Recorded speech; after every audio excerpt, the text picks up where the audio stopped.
और personal computer जैसे टर्मिनलों को सबसे ज्यादा इस्तेमाल किया जा रहा है। इस परिस्थिति में अधिक से अधिक अपराधी अपराध करने के लिए इन स्मार्ट टर्मिनलों का उपयोग करते हैं और साथ ही डिजिटल एविडेंसेस को मिटाने की कोशिश भी करते हैं, जिसकी वजह से असल मुजरिम छूट जाता है और कोई बेगुनाह फंस जाता है। अकेले अमेरिका में ऐसे लगभग 20,000 संदिग्ध लोग सलाखों के पीछे हैं। आंकड़ों की अगर बात करें, गलत एविडेंसेस की वजह से 28% लोग दोषी ठहराए गए हैं। 12% लोगों ने झूठे इकबालिया बयान दिए। 23% लोग फॉरेंसिक साइंस की समस्याओं के कारण दोषी पाए गए। वही 58% लोग झूठी गवाही और झूठे आरोपों में दोषी पाए गए। नेशनल इंस्टीट्यूट ऑफ जस्टिस के अनुसार गलत सजाओं की सबसे महत्वपूर्ण संख्या फॉरेंसिक साइंस की वजह से बढ़ी है। इन सभी समस्याओं का समाधान हो सकता है ब्लॉकचेन टेक्नोलॉजी, जो वेब 3 की दुनिया में क्रांति ला रही है। ब्लॉकचेन एक mathematically based distributed laser system है, जिसे शुरुआती दौर से क्रिप्टो करेंसी के लिए उपयोग किया जा रहा है। अब रिसर्चर्स ने चेयर ऑफ कस्टडी के भीतर सबूतों को ट्रैक करने के लिए न्याय प्रणाली में ब्लॉकचेन की उपयोगिता पर जोर दिया है। आइए देखते हैं ब्लॉकचेन ऑफ एविडेंस प्रणाली अर्थात BOE किस तरह से काम करती है। ब्लॉकचेन ऑफ एविडेंस प्रणाली में हर एक एविडेंस मैनेजमेंट सिस्टम का एक सदस्य, चाहे वो पुलिस हो या फिर एविडेंस एजेंसी, एक डिस्ट्रीब्यूटेड नोड बन जाता है। यह नोड ब्लॉकचेन पर अपलोड करने की अनुमति देने से पहले प्रत्येक यूजर को एक यूजर आईडी, पासवर्ड और बायोमेट्रिक मल्टी फैक्टर ऑथेंटिकेशन प्रदान करने के लिए जिम्मेदार होता है। अन्य सभी यूजर्स के पास रीड ओनली एक्सेस होता है, जो किसी भी समय ब्लॉकचेन पर हो रही एक्टिविटीज को देख सकते हैं। ये डिफेंडेंट्स, डिफेंस अटॉर्नीज, जजेस, सिटीजन रिव्यू बोर्ड्स और आम जनता को सभी प्रस्तुत एविडेंसेस की इंटीग्रिटी के प्रमाण के लिए इक्वल एक्सेस देता है। इससे केवल ऑथोराइज्ड यूजर्स जैसे एविडेंस टेक्नीशियंस, प्रोसिक्यूटर्स को ब्लॉकचेन को अपडेट करने की अनुमति मिलती है। प्रत्येक नोड रियल टाइम में ब्लॉकचेन पर मौजूद सभी इंफॉर्मेशन और डेटा को देख सकता है। ब्लॉकचेन ऑफ एविडेंस की technology evidence tracking, security, integrity, transparency और अकाउंटेबिलिटी प्रदान करती है। जब अधिकारी अपने असाइन किए गए डिजिटल स्मार्टफोनों पर इस प्रणाली का उपयोग करते हैं, तो वे वर्तमान में उपलब्ध मेटा डेटा को कैप्चर करने में सक्षम हो जाते हैं। मेटा डेटा यानी किसी पिक्चर या डॉक्यूमेंट्री एविडेंस की विस्तृत जानकारी। उदाहरण के लिए इस एविडेंस का टाइम स्टैम्प्स, जियो स्पैशियल इंफॉर्मेशन या ऐसी कोई जानकारी। अधिकारियों को BOE ऐप एक्सेस करने के लिए स्मार्टफोन, यूजर आइडेंटिफिकेशन, पासवर्ड और सेकंड फॉर्म ऑफ ऑथेंटिकेशन दिया जाता है, ताकि जब वे ऐप के भीतर प्रवेश करते हैं तो उनकी सारी एक्टिविटी ट्रैक की जा सके। इसके अलावा चूंकि मल्टी फैक्टर ऑथेंटिकेशन बायोमेट्रिक होती है, इसलिए अगर उस अधिकारी का फोन किसी को गलती से भी मिल जाए तो भी कोई अनऑथोराइज्ड व्यक्ति उस एविडेंस तक नहीं पहुंच पाएगा। अब जानते हैं कि कैसे कोई अधिकारी ऐप के माध्यम से एविडेंसेस को ब्लॉकचेन में रिकॉर्ड कर सकता है। सबसे पहले जांच अधिकारी या कोई एविडेंस टेक्नीशियन अपराध पर जाएगा, फिर अपने वेरीफाइड क्रेडेंशियल्स और बायोमेट्रिक मल्टी फैक्टर ऑथेंटिकेशन के माध्यम से स्मार्टफोन में मौजूद BOE ऐप में लॉगिन करेगा।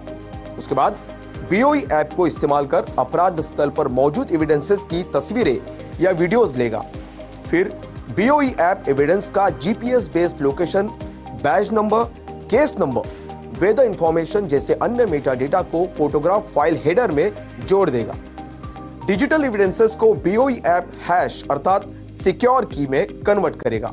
फोटोग्राफ की हैश की बनते ही BOE ऐप एक एविडेंस रिसिट या डिजिटल लेजर बना देता है और सीधे पुलिस रिपोर्ट के एविडेंस पेज में कुछ ही सेकंड्स में ऐड हो जाता है। ऐसे हर बार जब कोई जांच अधिकारी एक नया एविडेंस रिसिट बनाता है, तो उसे डिजिटल ब्लॉक की चेन में जोड़ा जाता है। इसी तरह से एविडेंसेस की ब्लॉक चेन बन जाती है। ब्लॉकचेन ऑफ एविडेंस प्रणाली को अगर सारी दुनिया इस्तेमाल करना शुरू कर दे, तो किसी भी देश की न्याय व्यवस्था इतनी मजबूत हो सकती है कि कोई भी गुनहगार कानून के हाथों से बच नहीं पाएगा और ना ही किसी बेगुनाह को सजा होगी। आज बस इतना ही। ऐसी वेब 3 से जुड़ी सभी टेक्नोलॉजिकल अपडेट्स को लेकर मैं संदीप कसालकर फिर आपसे मिलूंगा। तब तक के लिए देखते रहिए 3.0 TV.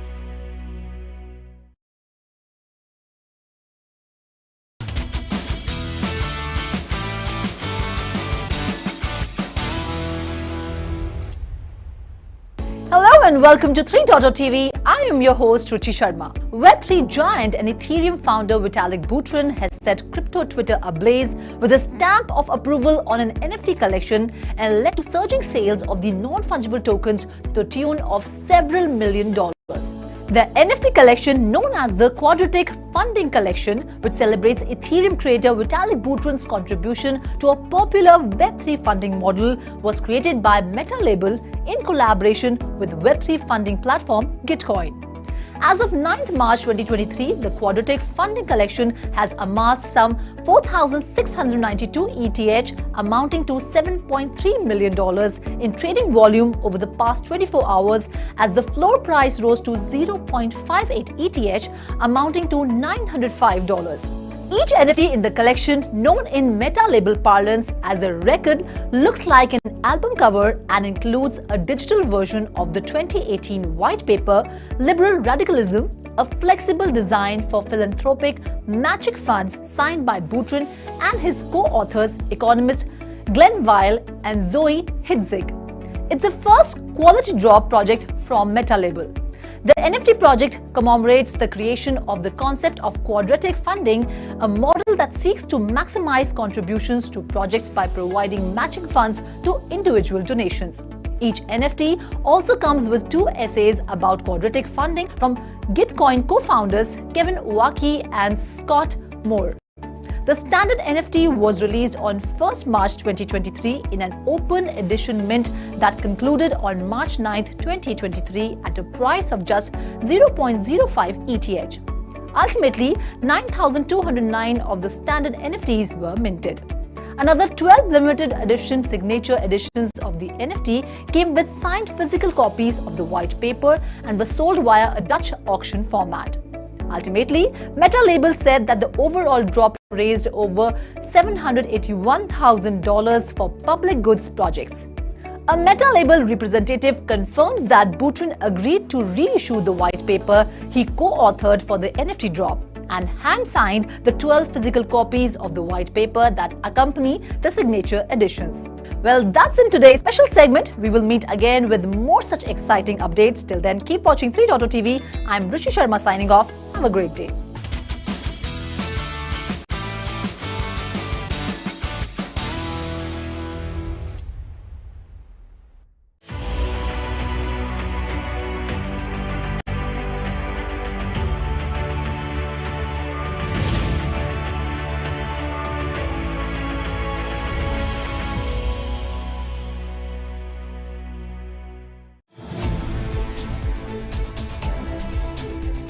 We will keep you connected to the evolving world of NFT. For accurate and latest updates of cryptocurrency markets and global regulations. Metaverse and Web3. 3.0 TV covers the latest crypto crimes. Keeps you updated about the global crypto events and exhibitions.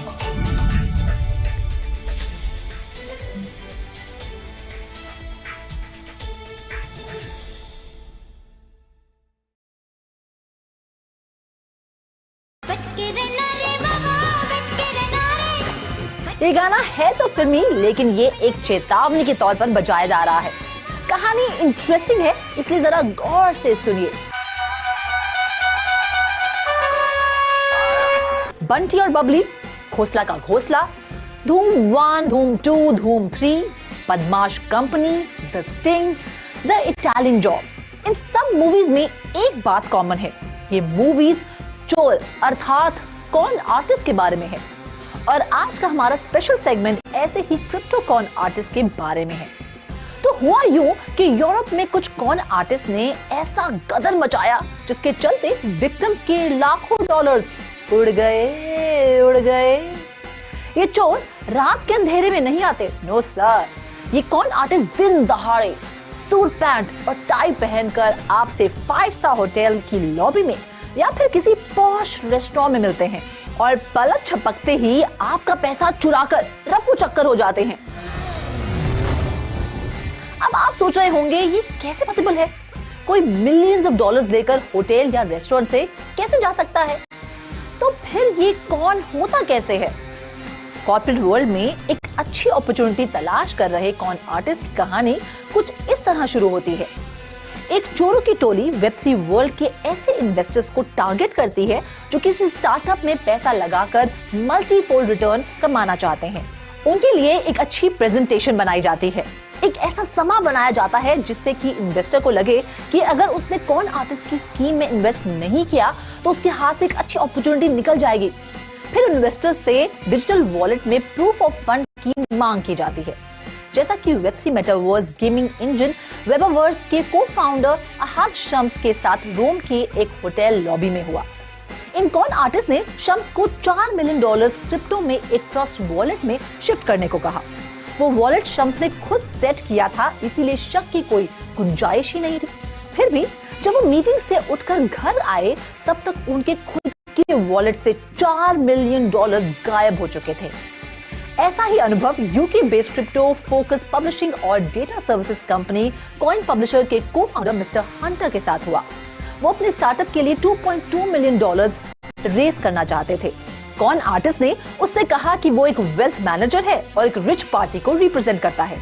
वो Hunter को $2.2 million दिला देगा, बदले में उन्हें 10% commission यानी कि over $200,000 bitcoin में देने होंगे। डील की लालच में उन्होंने $206,000 के बिटकॉइन को अपने एक्सोडस वॉलेट में ट्रांसफर किया। लेकिन फेस टू फेस मीटिंग के बाद जब वो घर आए तब उनके वॉलेट से पैसे उड़ चुके थे। हंटर और शम्स की तरह दुनिया के अलग अलग कोने में ऐसे कई केसेस सामने आए हैं जिसमें सिमिलरली इन कॉन आर्टिस्ट ने लोगों को लाखों करोड़ों का चूना लगा दिया है।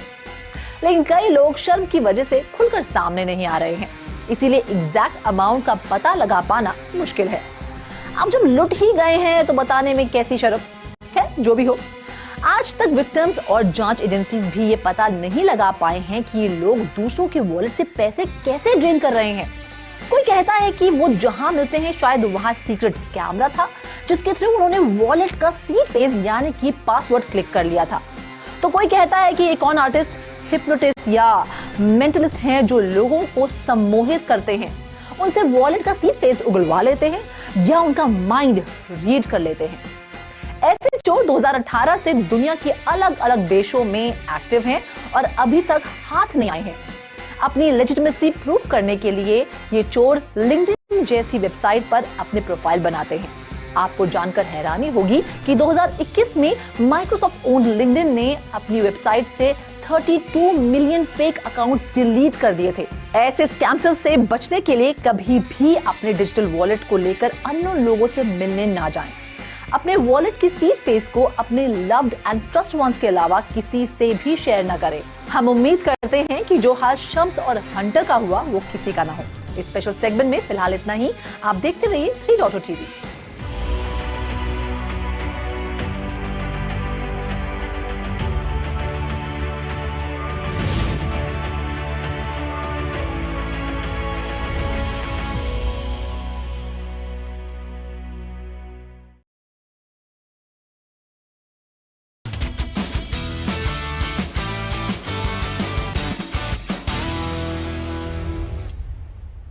Hello and a very warm welcome. I am Manoj Dara.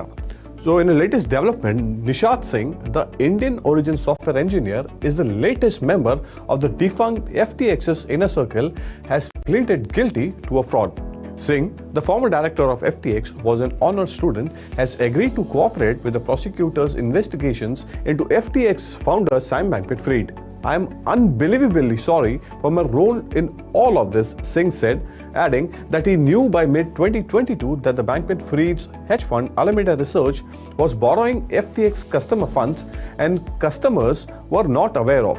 Singh would forfeit proceeds from the scheme. Sam Bankman-Fried, FTX's founder, pleaded not guilty to 8 criminal charges filed against him in December. Prosecutors say SBF stole billions in FTX customer funds to plug losses at Alameda. SBF acknowledged inadequate risk management but says he did not steal funds. Bankman-Fried, which is 30, now faces 12 criminal charges after prosecutors unsealed a new indictment against him last week. Singh is the third Bankman-Fried close associate to plead guilty and cooperate with the probe. Alameda's chief executive Caroline Ellison and FTX's chief technology officer Gary Wang has already pleaded guilty in December to 7 and 4 criminal charges respectively. Singh can face a jail term of maximum 75 years in exchange of cooperating with the federal prosecutors. Singh has also sought a release against personal bond of $250,000, and separately on Tuesday, the US Securities and Exchange Commission and Commodities Futures Trading Commission filed civil lawsuit against Singh. So if we go according to the SEC's complaint, Singh was an active participant in the scheme to deceive FTX's investors, and as FTX nearly collapsed, he withdrew approximately $6 million from FTX for personal use and expenditures, including the purchase of a multi-million-dollar house and donations to the charitable causes. It is quite evident that the upcoming trial of Sam Bankman-Fried will see an intense debate between the founders and the three comrades, Nishad Singh, Gary Wang, and alleged ex-girlfriend Caroline Ellison. The trial will testify against SBF, hoping for a lighter punishment. As per the current indictments, if SBF is found guilty, he could face a jail term for the lifetime. Well, that's all there is in today's special segment. I am Manoj Dara signing off. For more such updates, keep watching 3.0 TV. Please like and share our videos, subscribe to our channel, and press the bell icon to get instant updates. Thank you.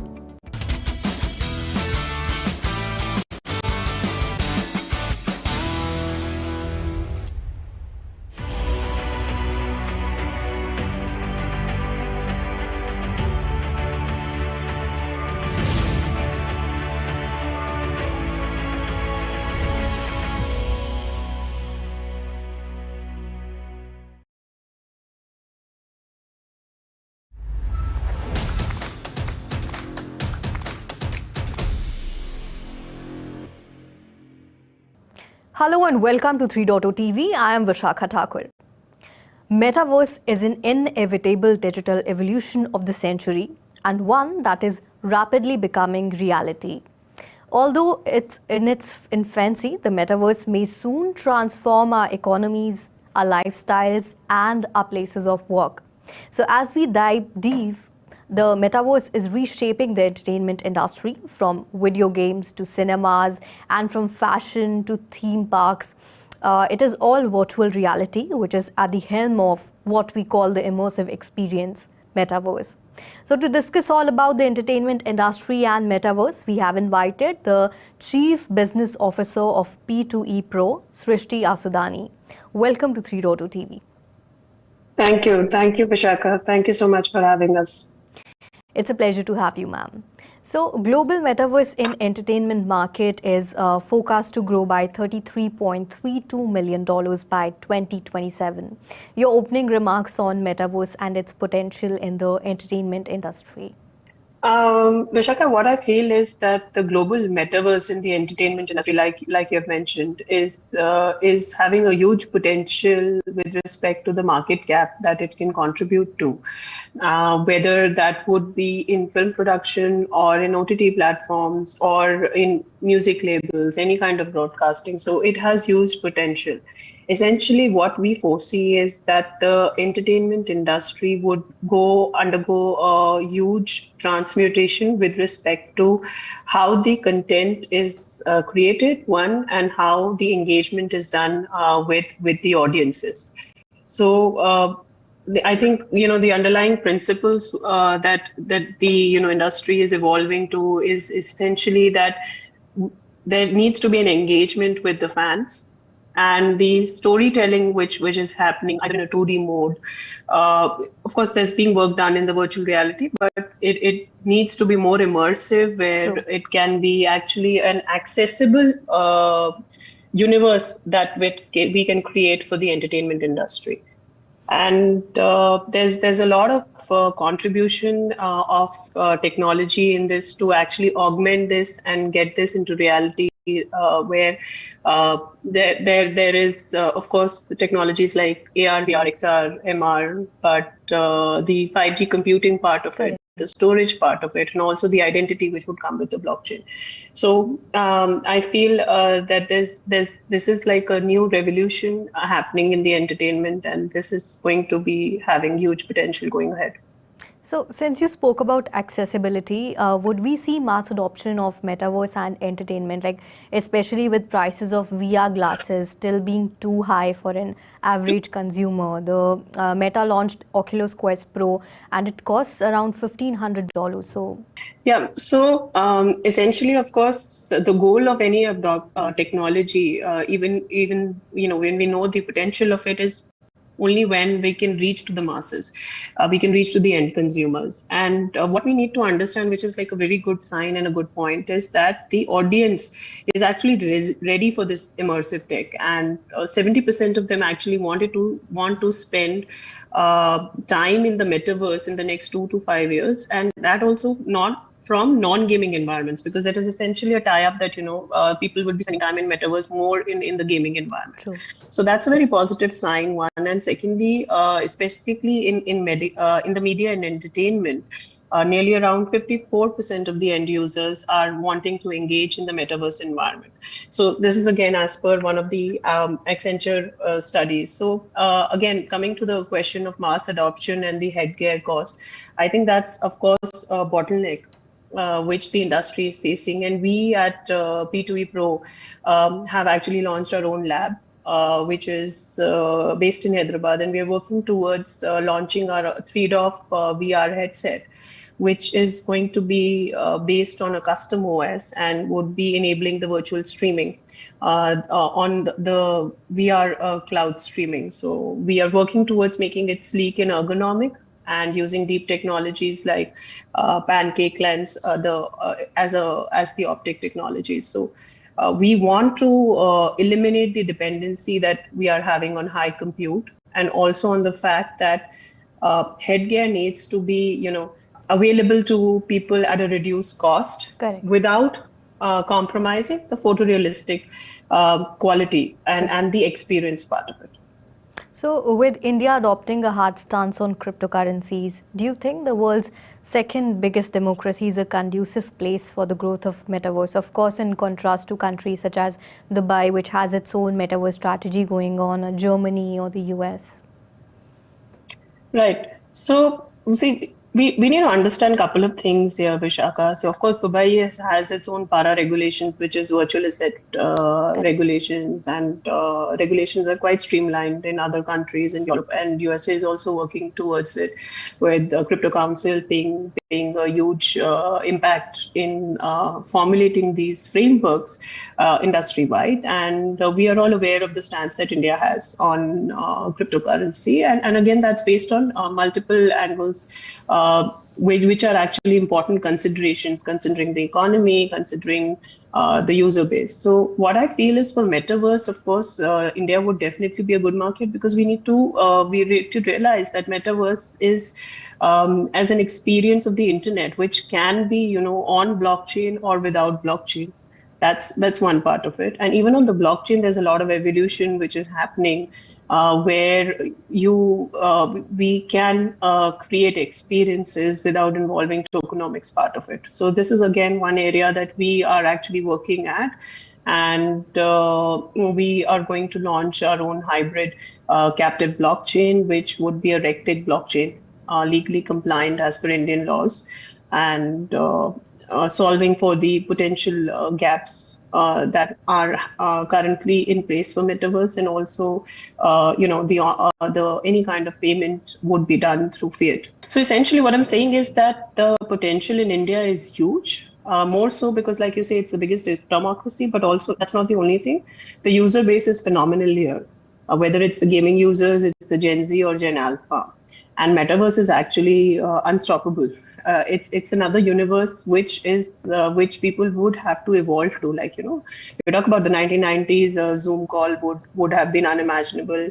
I think 5 years down the line, everybody, whether it's an enterprise or it's an end user, would have a presence in the metaverse.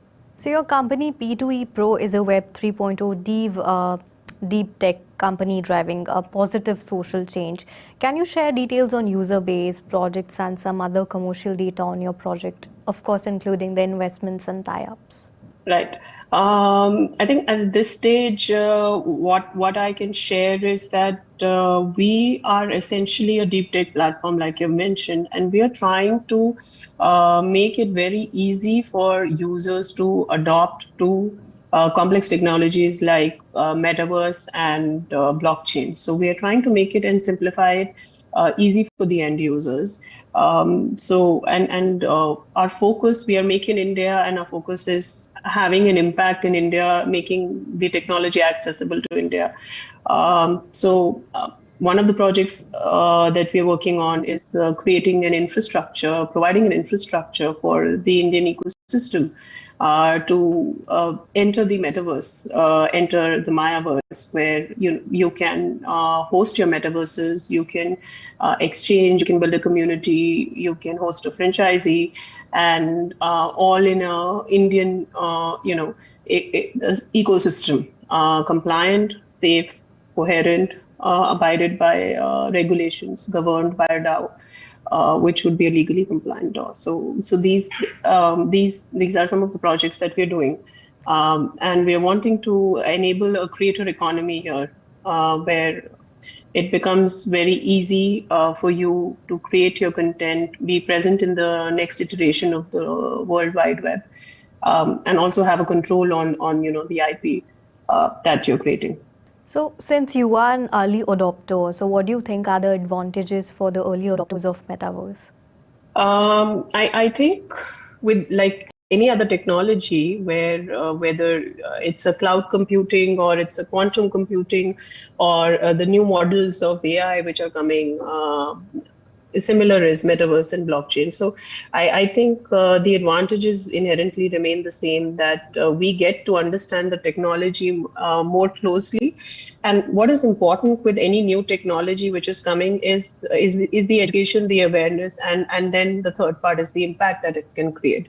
So once you're an early adopter, you understand the technology very well. You get your ecosystem adopted to it, because it's not about one stakeholder here, right? Well, if it's an enterprise or if it's a user, it's the entire ecosystem that needs to adopt to it and actually use it, because it would become beneficial only when we engage with the technology, we use it in our daily lives, and we benefit from it. So as an early adopter, you don't miss out on the changes that are happening. You're able to contribute, and of course have an extended advantage with respect to your business models, as well as even the impacts that would come to the top lines. So, tech giants are embracing metaverse, such as Microsoft or Meta, Apple, but now they're shifting their focus to AI. So, what do you have to say about that? I just have to say one thing. I mean, like, just as a starting point, that in 2021, everyone was talking about metaverse, and right now it's all about AI, AI generative AI hype, which is happening, and everyone around is getting crazy with Chat GTP. And you read articles daily on how Correct, like Kia AI and can Fiat are disrupt. coming with the Chat GPT integrated metaverse, where we can buy cars in metaverse. Yeah, so there are many areas actually how AI can help. So you can have your avatars using AI, where they'll be simulated for certain questions.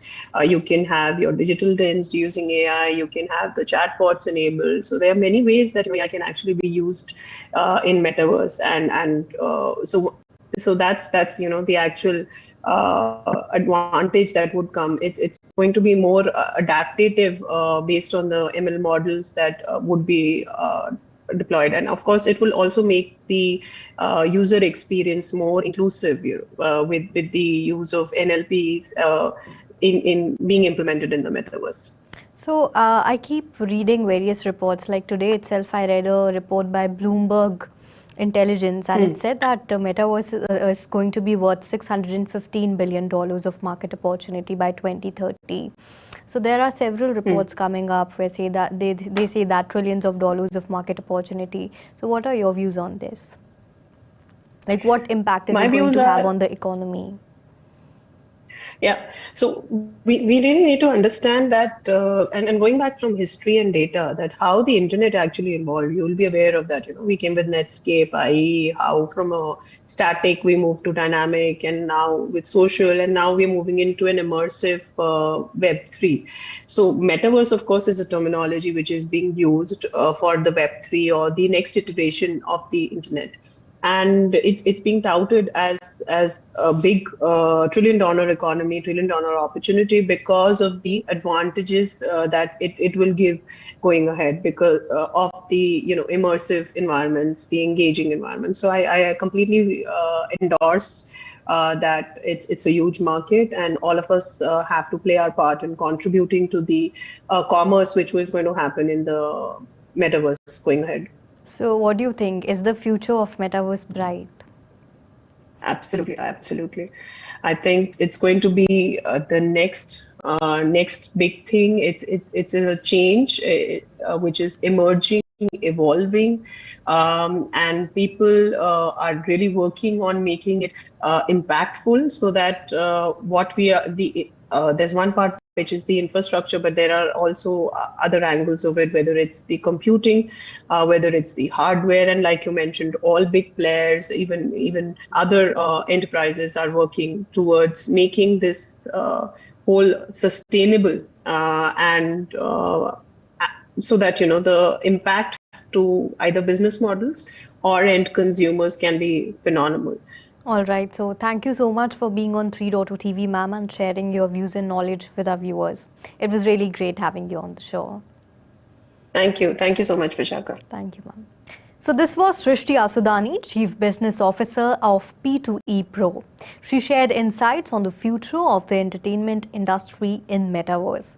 Keep watching 3.0 TV for more such interviews. Do not forget to like, share and subscribe to our channel. And for instant updates, do press the bell icon. This is me, Vishakha Thakur, signing off.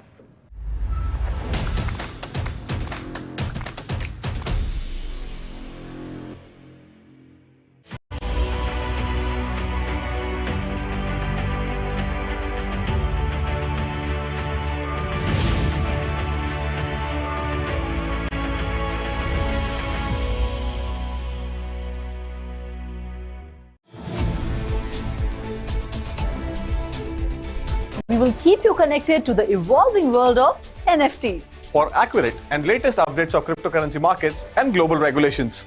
Metaverse and Web3. 3.0 TV covers the latest crypto crimes.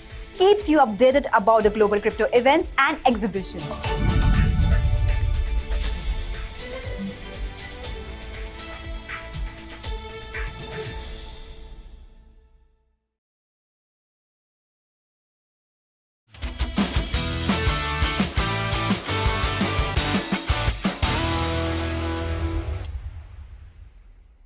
Run-on-the-bank experience in the US currently reminiscent with the subprime crisis of 2008, which gave birth for the Bitcoin network.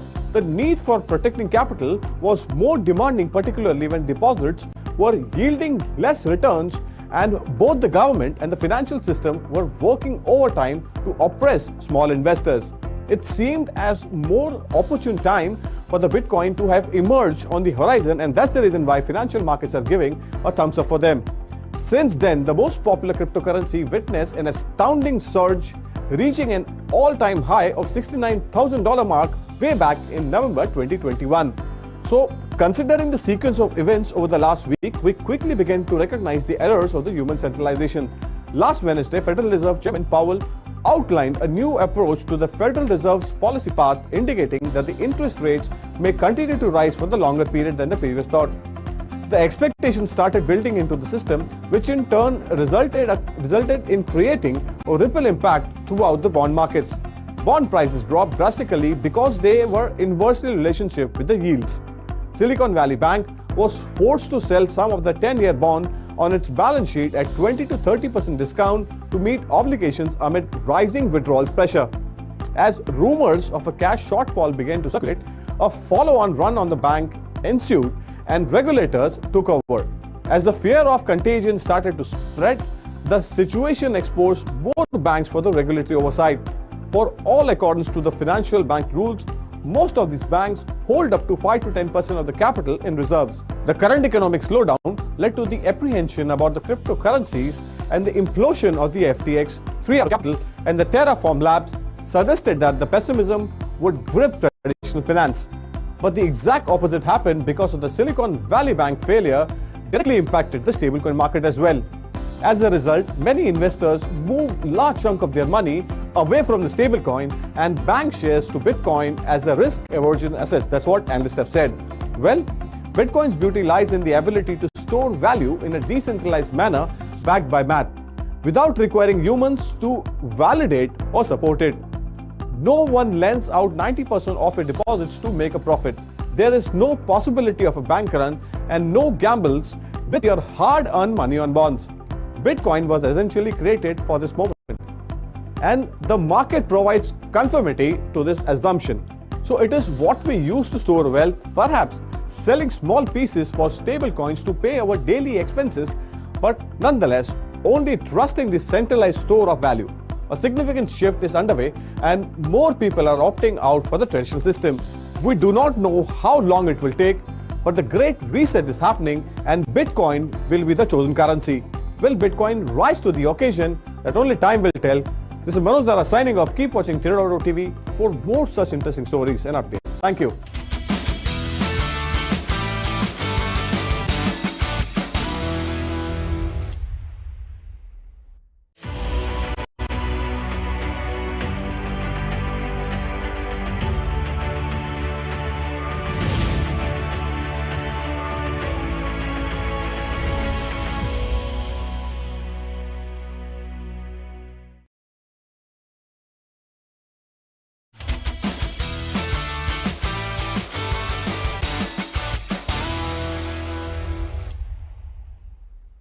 Hello and welcome to 3.0 TV. I am Vishakha Thakur, and in today's special segment, we will explore the tectonic shift taking place in crypto funding, where VCs are moving away from centralized finance and preferring decentralized finance as an effective mode of investment.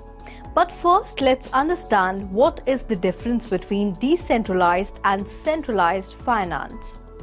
Centralized finance is financial activities that must go through a central point, an institution like Coinbase, while on the other hand, decentralized finance is one that functions without a centralized agency where all information does not have to go through a single entity.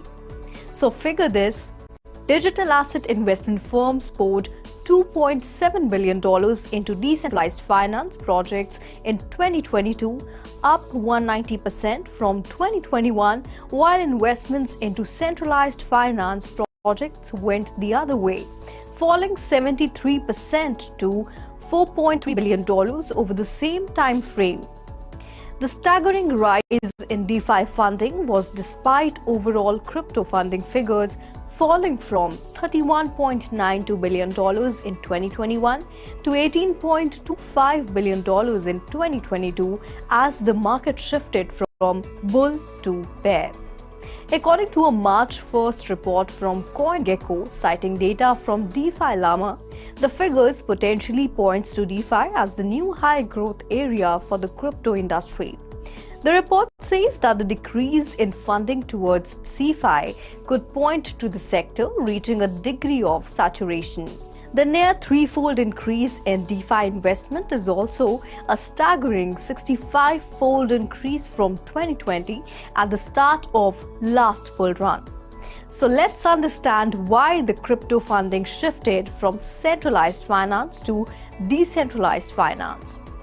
The primary reason is the fall of centralized institutions like FTX, Celsius, Terra Luna, and 3R Capital, which has caused investors to move their funds to more safer avenue like decentralized exchanges. According to CoinGecko, the largest DeFi funding in 2022 was from Luna Foundation Guard's $1 billion sale of Luna tokens in February 2022, which came about 3 months before the catastrophic collapse of Terra Luna Classic and Terra Classic USD in May.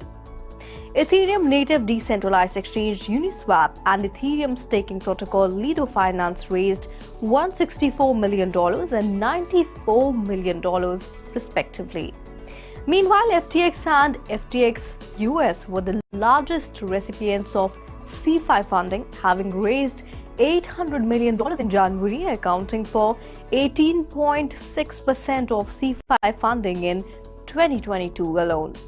The crypto exchanges, however, collapsed only 10 months later and filed for bankruptcy. Other areas of investments included blockchain infrastructure and blockchain technology companies, which raised $2.8 billion and $2.7 billion respectively, a trend that has remained strong over the last 5 years at CoinGecko. However, all is not hunky-dory with the DeFi space. It will be the first topic up for discussion at the opening meeting of Commodity Futures Trading Commission's Technology Advisory Committee on March 22, 2023. This will cement the cryptocurrency industry as a priority for US derivatives regulator. It remains to be seen what kind of regulation will take shape to influence the decentralized finance. As of now, looking at the current trend, 2023 is expected to be a pivotal year for the DeFi ecosystem, with improved scalability, more mainstream adoption, regulatory clarity, more decentralized exchanges, and new use cases for DeFi. The future of DeFi looks bright. Decentralized finance has the potential to play a significant role in increasing cryptocurrency adoption in 2023. Well, that's it in today's special segment. We will meet again with such exciting updates. Till then, keep watching 3.0 TV. This is me, Vishakha Thakur, signing off.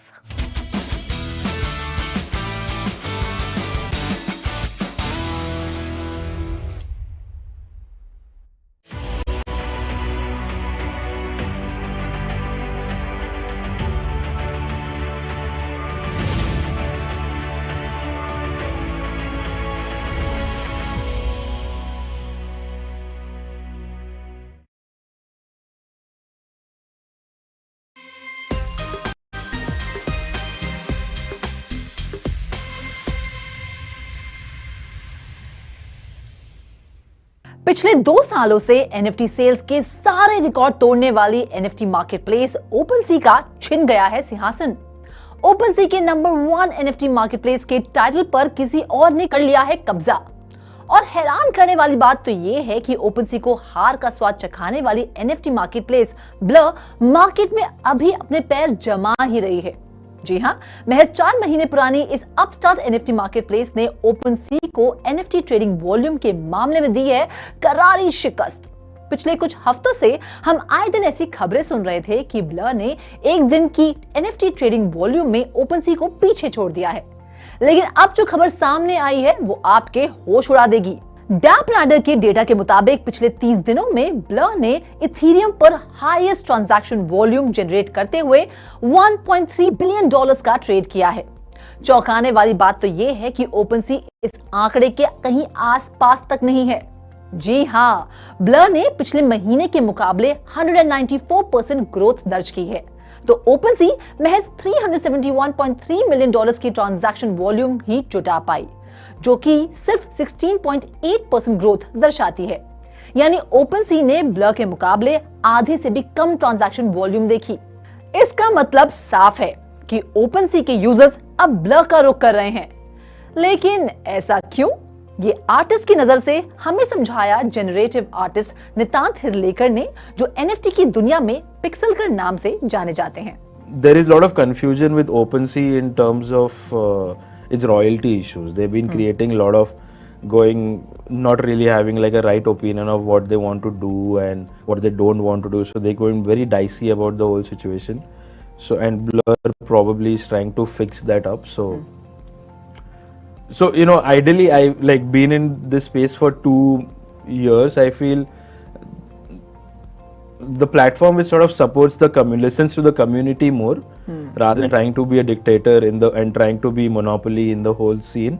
They would sort of, you know, go ahead and which tries to cater to the community rather than trying to control over the community. So right now Blur is giving a lot of brownie points for trading and stuff Yeah, like that. airdrops and everything. So yeah, I mean that can also be good point, but at the end it's going to be who you satisfy for the community that will be much more fruitful for any platform. Like if you don't respect the community of artists or collectors, then it's going to be little, because people change like that. There is no बात में दम तो है। ये NFT मार्केटप्लेसेस artist के दम पर ही तो चल रही है।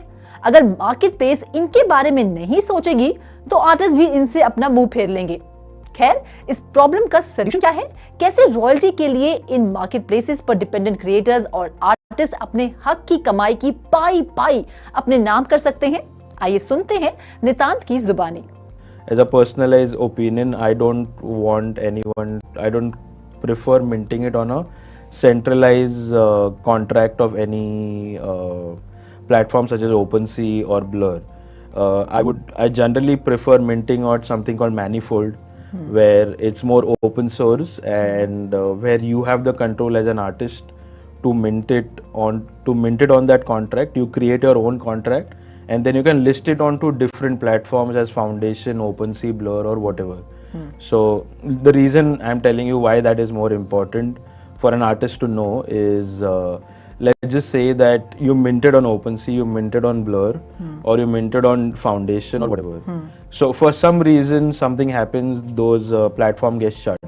There is whatever happens in that, then your NFTs are in control of the contract which is written by the platform itself. You can't do anything about it. But there is one more open source thing called as Manifold. What that allows you to do is it creates a contract on your wallet through MetaMask, and you can mint an NFT in that contract. But there are other platforms such as Foundation, OpenSea. So once you go to Foundation or OpenSea or whichever, you can list those NFTs into different platforms. So you are the one who created the contract. So the contract belongs to your your wallet, and then as an individual, then you can go to any platform and then list it. So let's just say that I listed it on Foundation or listed it on OpenSea or listed on Maker's Place, wherever. Then after some time that platform gets shut, then my NFT is stuck there, right? But because I have the contract made from me, I have the ability to list it somewhere else or transfer it somewhere else, because the whole control relies with me as an artist. So it's much more empowering for an artist to do it on Manifold. So people who are trying to get into NFTs as an individual artist, you should learn what Manifold is rather than being stuck to all of these Blur or whatever. तो अगर अपने हक की कमाई का पूरा हिस्सा चाहिए तो हर आर्टिस्ट के पास अपना स्मार्ट कॉन्ट्रैक्ट होना जरूरी है। खैर, नंबर 1 का ताज पहले इतरा रहे ब्लर ने अपनी जीत के इस मोमेंटम को बरकरार रखने के लिए अपने टोकन एयरड्रॉप का सीजन 2 टीज कर दिया है। और इस बार ट्विस्ट ये है कि जो ट्रेडर किसी प्रोजेक्ट की चीपेस्ट अवेलेबल एनएफटी के सबसे करीब प्राइस पर बिड करेगा, उसकी फ्रीबीज या रिवॉर्ड्स पाने के चांसेस उतने ही ज्यादा होंगे। हालांकि ओपनसी और ब्लर के बीच छिड़े इस संग्राम में फिलहाल जीत ब्लर की ही होती दिख रही है, लेकिन वो कहते हैं ना, जो जितनी तेजी से ऊपर जाता है उतनी ही जल्दी औंधे मुंह गिरता है। ऐसे में एक के बाद एक एयर ड्रॉप्स के साथ यूजर्स को ललचा रहा ब्लर कब तक जीत का जश्न मनाएगा, ये देखना दिलचस्प होगा। इस खास स्टोरी में फिलहाल इतना ही। ऐसी और खास स्टोरीज मैं रुचि शर्मा आपके लिए लाती रहूंगी। 3.0 टीवी को लाइक, शेयर और सब्सक्राइब करें। देखते रहिए 3.0 TV.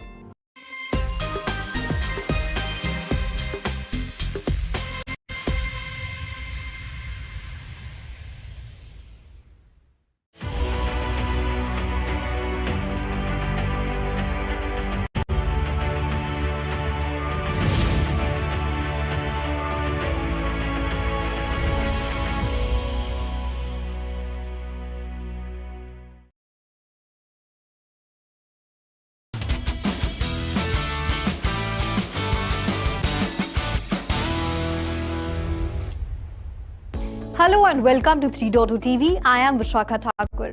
In today's metaverse, gaming is at the core and tech giants are placing significant bets there. A research by Valuates estimates that the gaming-driven global metaverse business will top $28 billion by 2028. Despite being in its infancy, the metaverse is now home to a number of platforms that provide a range of experiences. Therefore, today's topic will be Star Atlas, one such platform.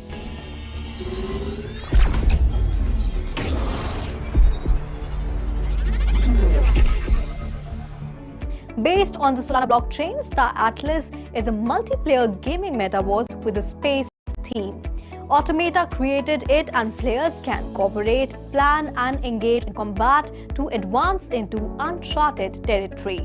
To begin the game, players purchase ships and NFT-based spacecraft from the internal market. The capacity to battle opposing groups and locate resources placed around the Star Atlas metaverse depends on a player's ability to use these spaceships with various details, personnel and components. Star Atlas began its first token creation event in August 2021. It has gaming components that incorporate the idea of non-fungible tokens. Each and every item in Star Atlas is also a blockchain-based NFT transaction. Star Atlas has two tokens, Polis and Atlas, that drive all game operations. Polis is the governance token and Atlas is the payment token. The Star Atlas team released its gameplay in modules, and the only available module to play is their mini-game titled Score Tier 0. In Score, players can stake their assets and earn Atlas by enlisting their spaceships to aid their faction side of the conflict. Star Atlas's best feature is its community, as the community on Discord has thousands of members who are willing to chat at any time of the day. Star Atlas combines 4 genres for a stimulating experience, which includes grand strategy, exploration, role-play, and space flight simulation.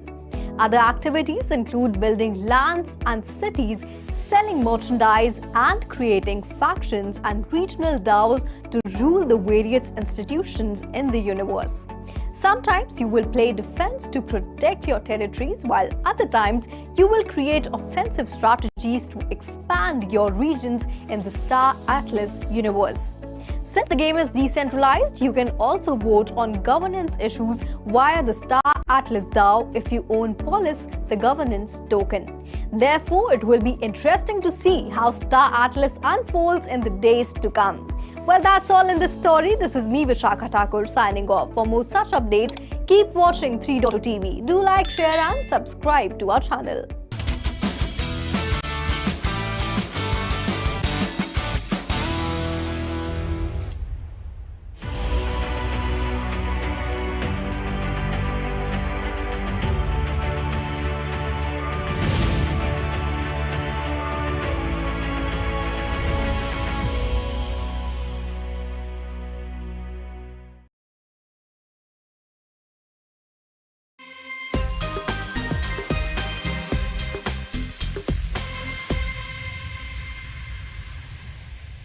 Hello and a very warm welcome to 3.2 TV. I am your host Ruchi Sharma, and today's special segment is about an open royalty war which has finally erupted between leading NFT marketplaces.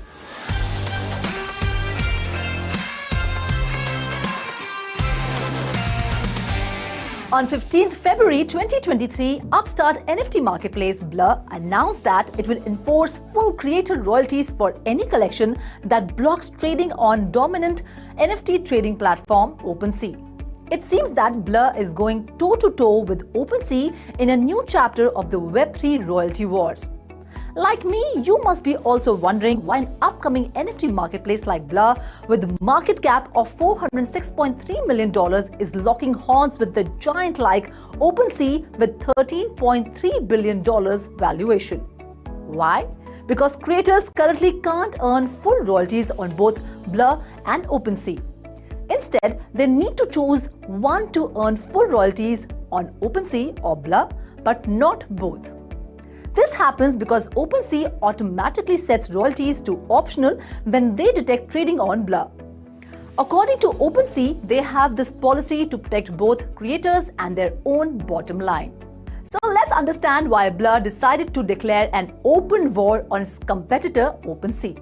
It has something to do with OpenSea's new announcement, which says, in order for full creator fees to be enforced on OpenSea's platform, individuals who created smart contracts after January 2nd, 2023 must take on-chain action to make royalties enforceable.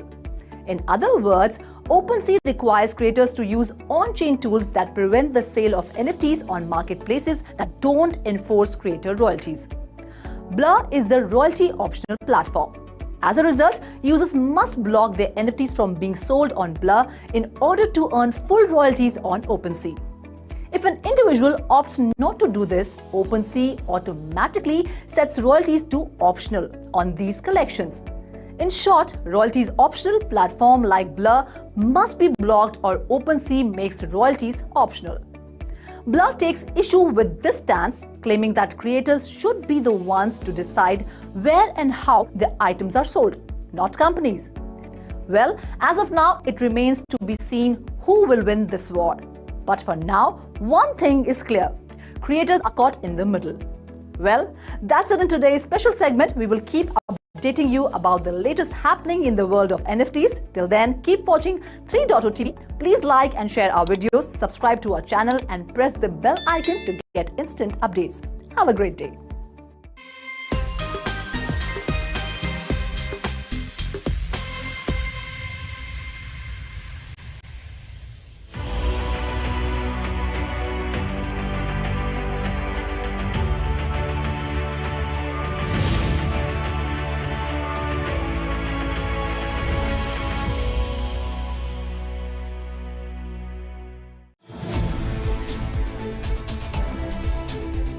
We will keep you connected to the evolving world of NFT. For accurate and latest updates of cryptocurrency markets and global regulations, Metaverse and Web3 3.0 TV covers the latest crypto crimes. keeps you updated about the global crypto events and exhibitions.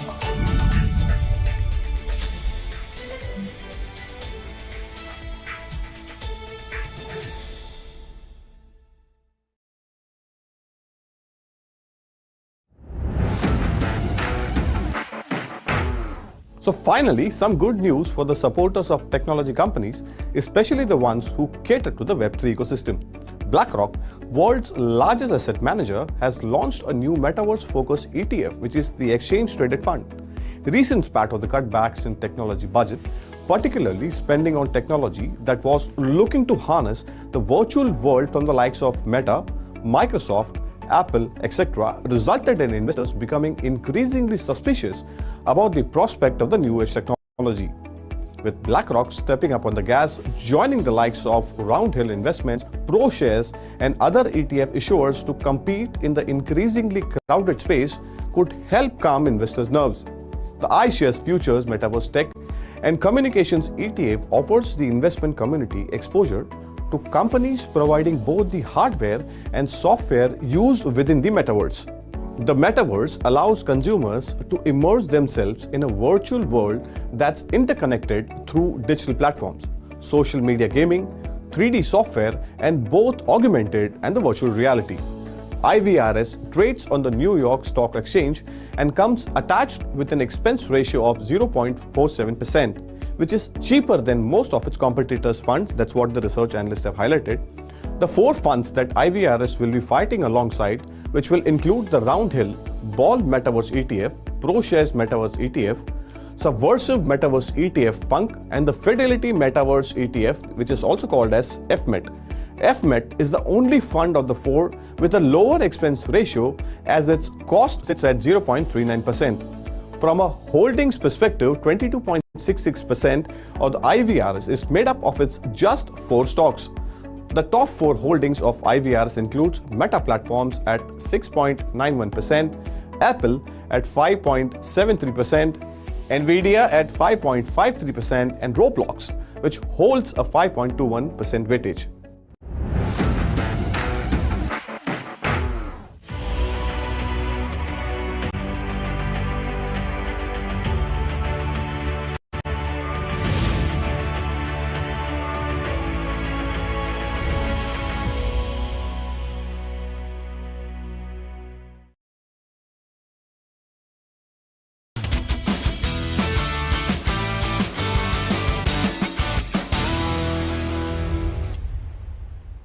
Hello and welcome to 3.0 TV. मैं Roshni Shingare.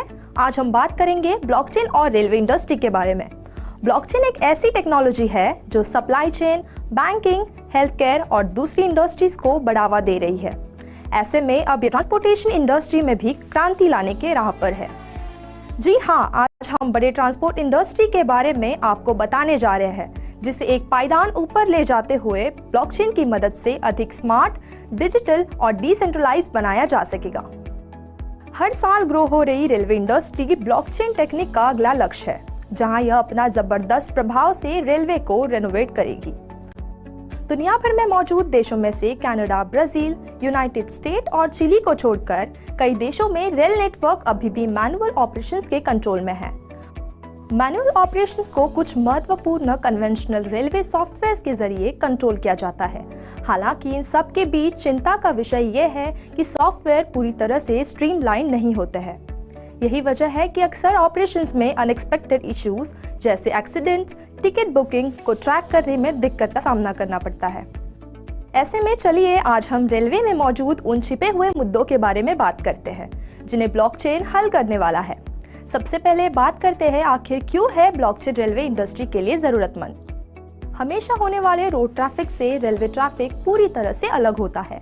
Railway में interconnected narrow railway tracks होते हैं जो अलग अलग ट्रेनों को अलग अलग डेस्टिनेशंस के लिए अलग अलग समय पर एक जगह से दूसरी जगह लेकर जाने का काम करते हैं। ऐसे में मेन लाइन रेलवे सिस्टम में सख्त सुरक्षा प्रक्रियाओं को लागू करने के लिए अलग अलग टेक्निकल फ्रेमवर्क्स होते हैं। ऐसे में रेलवे में ब्लॉकचेन इम्प्लीमेंटेशन को कन्वेंशनल रेलवे फ्रेमवर्क द्वारा बनाए गए मौजूदा सेफ ब्लॉक्स को इंश्योर करने की जरूरत है। इन सभी एलिमेंट को मद्देनजर रखते हुए अब भारत के कर अधिकारी ब्लॉकचेन तकनीक की मदद से सीमा शुल्क कर काटने के रूप में रेल कार्गो को स्कैन कर रहे हैं ताकि होने वाली अवैध तस्करी को कम किया जा सके। Central board of indirect taxes and customs के चेयरमैन विवेक जौहरी का मानना है कि केवल कर दरों को बढ़ाने या घटाने से अवैध व्यापार पर अंकुश नहीं लगाया जा सकता। इसलिए ब्लॉकचेन टेक्नोलॉजी का इस्तेमाल करना बेहद जरूरी है। साथ ही इंडिया का central board of indirect taxes and customs अब स्पेशल इकोनॉमिक जोन्स और एक्सपोर्ट ओरिएंटेड यूनिट्स में ब्लॉकचेन तकनीक का उपयोग करने पर विचार कर रहा है। यह एक्सपोर्ट और इंपोर्ट कंटेनर्स को रेडियो फ्रीक्वेंसी आइडेंटिफिकेशन टैगिंग के एक्सटेंसिव उपयोग के साथ मिलकर CBIC को सभी टोल प्लाजा सहित कार्गो को एंड टू एंड ट्रैक करने में भी मदद करेगा। दूसरी बात, रेलवे नेटवर्क में क्या है ब्लॉकचेन की जिम्मेदारी। रेलवे नेटवर्क में ब्लॉकचेन की टॉप मोस्ट रिस्पॉन्सिबिलिटीज है। ऐसे में ब्लॉकचेन को सिक्योरिटी लेवल को सुनिश्चित करने से लेकर लोगों की जान को एक्सीडेंट से बचाने के लिए decentralised autonomous decision making system के साथ स्मार्ट कॉन्ट्रैक्ट्स की जरूरत है। अब देखते हैं रेलवे में कैसी हो सकती है ब्लॉकचेन की भूमिका। Reward points.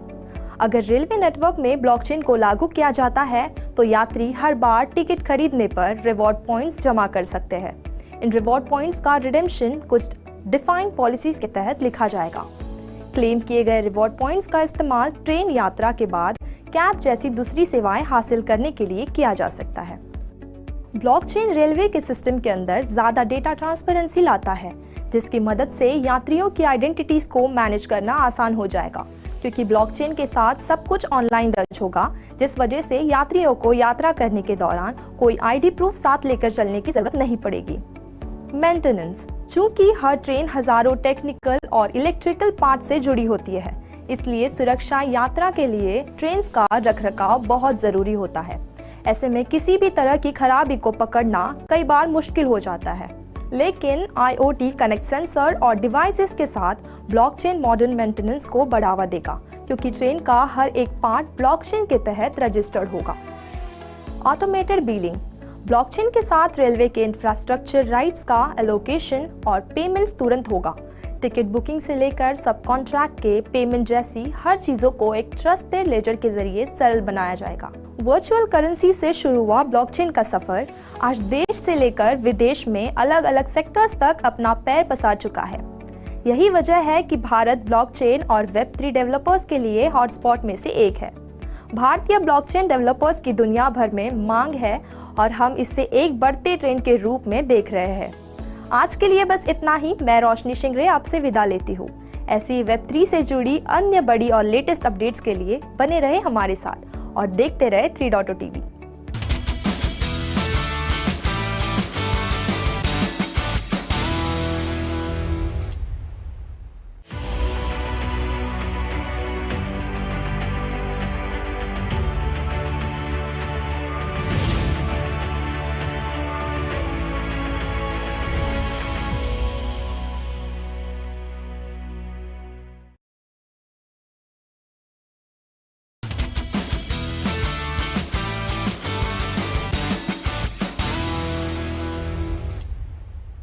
Hello and a very warm welcome. I am Manoj Dara. So, in the latest development, Nishat Singh, the Indian origin software engineer, is the latest member of the defunct FTX's inner circle, has pleaded guilty to a fraud. Singh, the former director of FTX, was an honor student, has agreed to cooperate with the prosecutor's investigations into FTX founder Sam Bankman-Fried. I am unbelievably sorry for my role in all of this, Singh said, adding that he knew by mid-2022 that the Bankman-Fried's hedge fund Alameda Research was borrowing FTX customer funds and customers were not aware of. Singh would forfeit proceeds from the scheme. Sam Bankman-Fried, FTX's founder, pleaded not guilty to 8 criminal charges filed against him in December. Prosecutors say SBF stole billions in FTX customer funds to plug losses at Alameda. SBF acknowledged inadequate risk management but says he did not steal funds. Bankman-Fried, which is 30, now faces 12 criminal charges after prosecutors unsealed a new indictment against him last week. Singh is the third Bankman-Fried close associate to plead guilty and cooperate with the probe.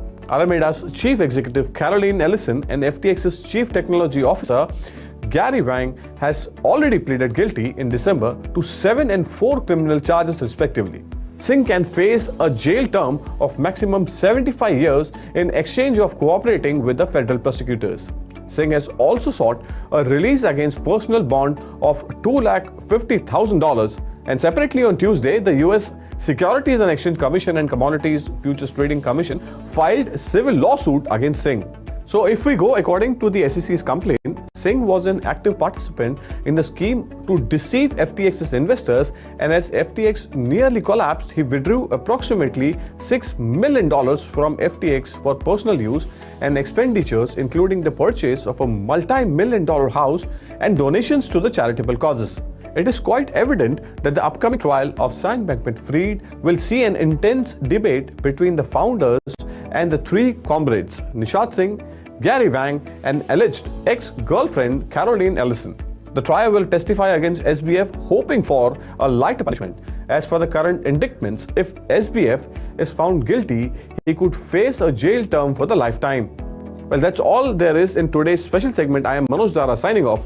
For more such updates, keep watching 3.0 TV. Please like and share our videos, subscribe to our channel, and press the bell icon to get instant updates. Thank you.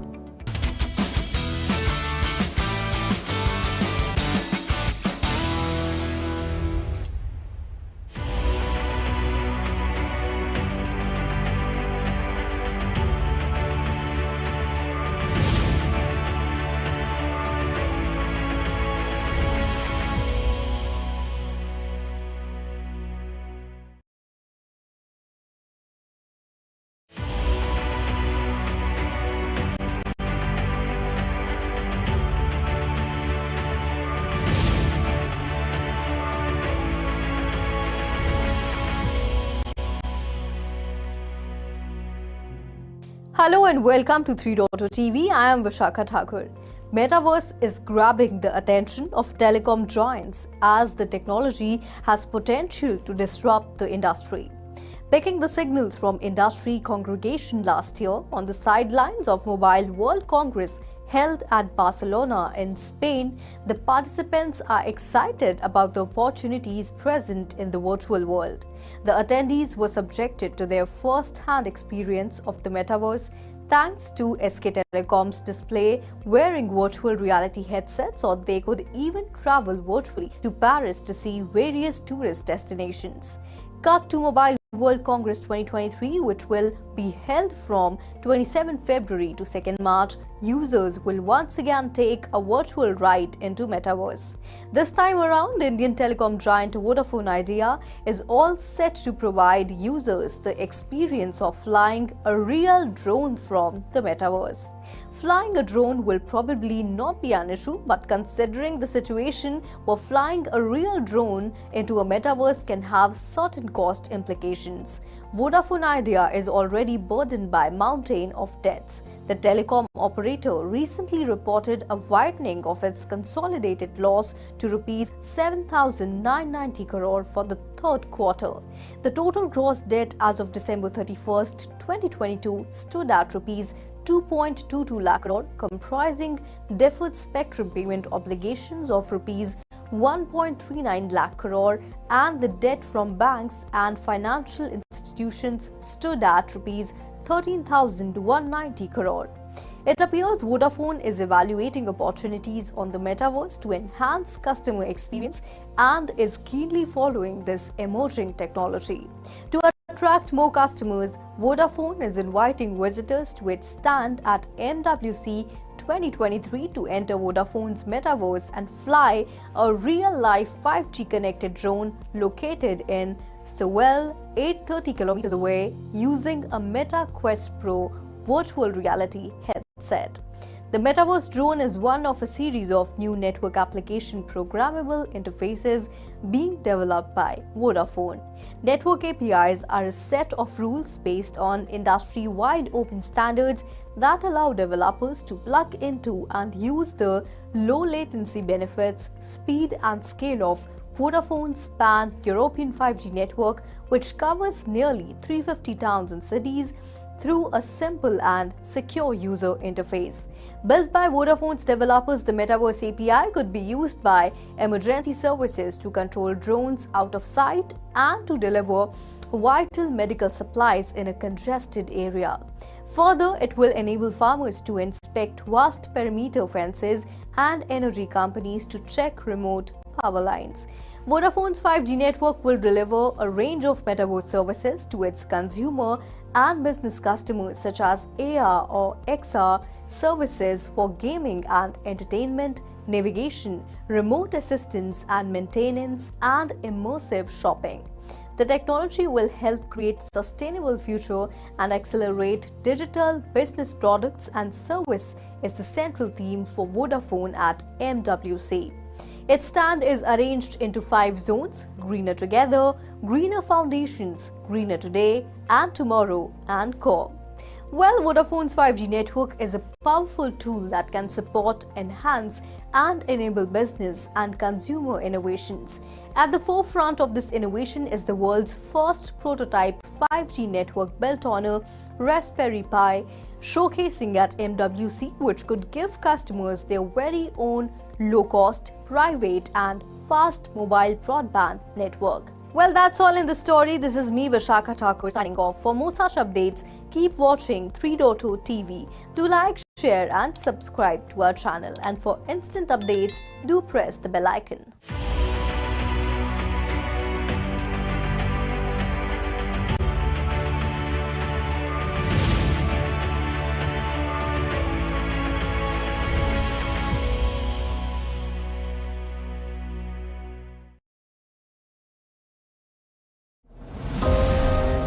It's been over 100 years since the unsinkable Titanic began its maiden voyage in April of 1912 to reach the shores of New York City. But unfortunately, it hit an iceberg and sank to the bottom of deep, dark North Atlantic Ocean, killing 1,500 people.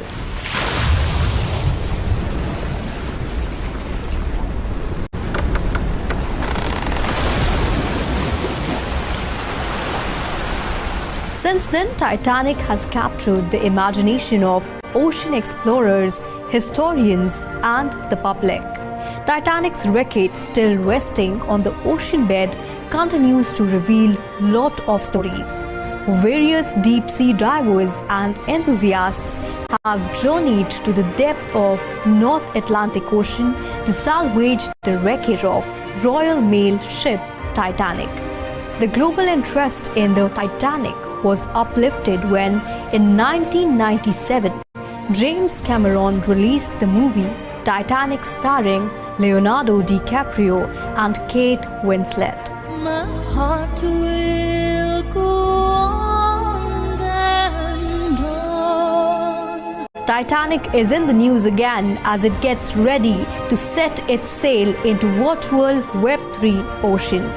RMS Titanic Inc., which holds the exclusive rights to recover artifacts from the ill-fated ocean liner, is partnering with NFT and virtual asset management companies to preserve Titanic's assets as immutable NFTs. Hong Kong-based Venture Smart Financial Holdings Limited is partnering with RMS Titanic affiliate Experiential Media Group, which operates Titanic exhibitions throughout the world, to tokenize the property brought up from the ocean floor. The partners say the money raised will fund ongoing research, recovery, and preservation efforts.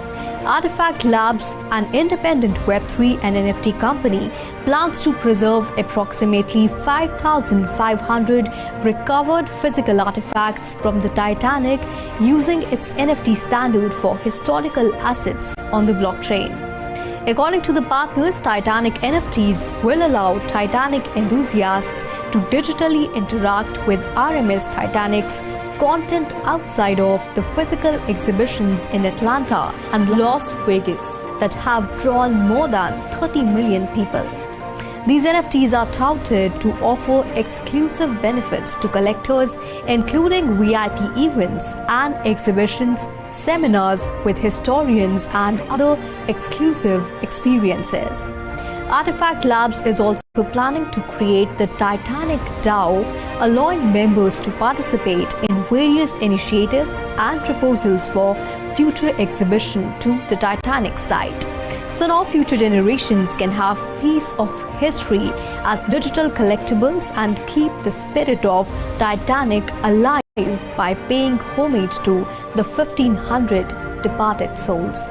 Meanwhile, the release of underwater footage of Titanic taken by Woods Hole Oceanographic Institution and Massachusetts coincided with the 25th anniversary of James Cameron's film Titanic's release. At this juncture, Oscar-winning filmmaker James Cameron has recreated a controversial climax scene from his classic film Titanic in the hopes of settling a long simmering debate whether Leonardo DiCaprio's character Jack could have survived the historic ocean lining sinking if only girlfriend Rose, played by Kate Winslet, made room for him on a piece of wreckage floating in the icy waters. Fans of Titanic could never settle the debate whether Jack could have survived or not, but one thing is sure, he would not have risked Rose's life to save his own. However, thanks to the efforts of RMS Titanic Incorporated, the timeless pieces of history from the wreckage of Titanic would be available for generations to come through Titanic's voyage to the Web3 ocean.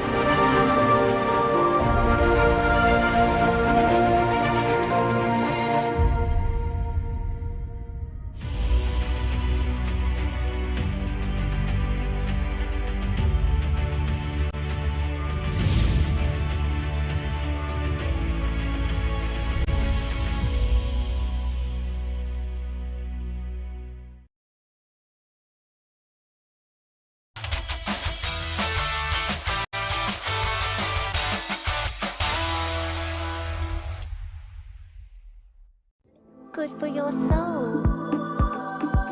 Oh, what's up, fellas? I was binge watching all my favorite cartoon episodes after being bored by a rather lame day. I can never get bored of watching cartoons over and over. Hello and welcome to 3.TV. I am Shikha Singh. Growing up, we all must have seen anime or cartoons. Correspondingly, there are prominent cartoons such as The Fairly Odd Parents, Cat Dog, Phineas and Ferb, and Shin Chan. Nickelodeon and Paramount Consumer Products are the masters of cartoons. This is simply a fact. Nicktoons have completely shaped pop culture, from a lovable sea sponge with a meowing pet snail to 4 anthropomorphic turtle brothers named after Italian Renaissance artists. TMNT and SpongeBob went on to become a hit animated TV show, a live-action television series, and numerous blockbuster theatrical releases. SpongeBob was the most watched animated series for nearly 2 decades and now has theatrical releases, consumer products, a Tony Award-winning Broadway musical, and a global fan base. We just spoke about Nickelodeon and Paramount consumer products, and now the duo have partnered with the leading metaverse game provider, GameFam. The reason for the collaboration is to bring 2 classic cartoon franchises, SpongeBob SquarePants and Teenage Mutant Ninja Turtles, to Roblox. Despite Nickelodeon and Paramount consumer products' fame among multiple generations, the franchises have a very little presence in the Web3 world. The new Roblox games will include elements from previous launches along with other exciting quests and features. The SpongeBob SquarePants and Teenage Mutant Ninja Turtles Roblox experiences will be separate entities and are both still being developed. Both immersive experiences will launch later in 2023. Roblox is one of the most popular metaverse game platforms. Similarly, Mana is also rapidly gaining ground in the metaverse space.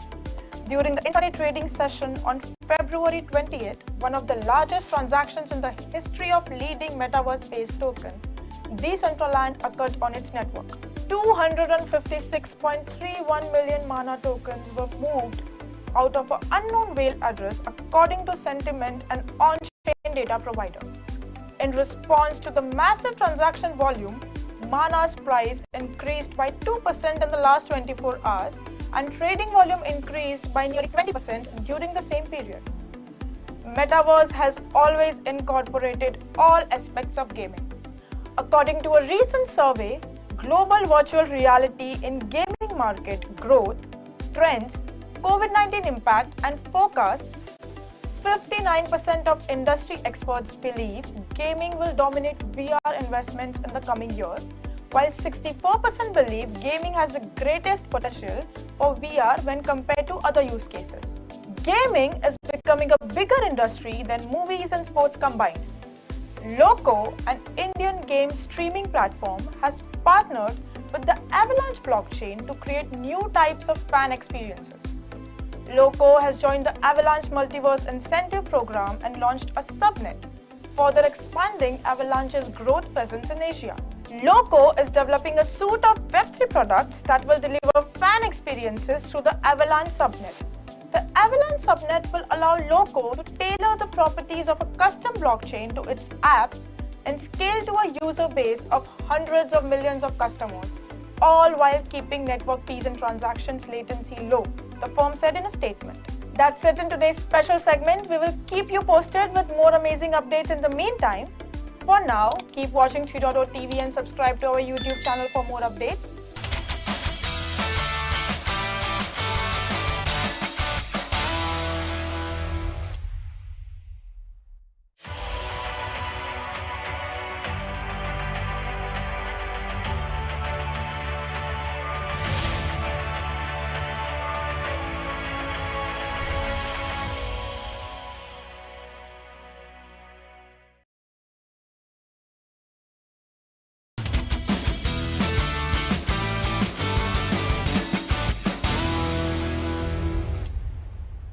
Hello and welcome to 3.0 TV. I am your host Shubham Joshi.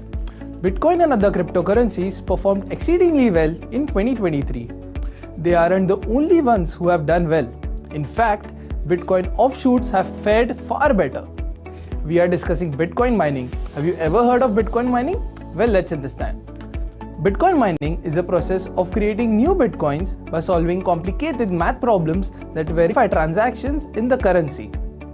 It is an energy-intensive process in which miners use hundreds of thousands of powerful specialized computers to secure the Bitcoin blockchain. In simple terms, it is basically facilitating between buyers and sellers on the Bitcoin blockchain in the most cost-efficient manner.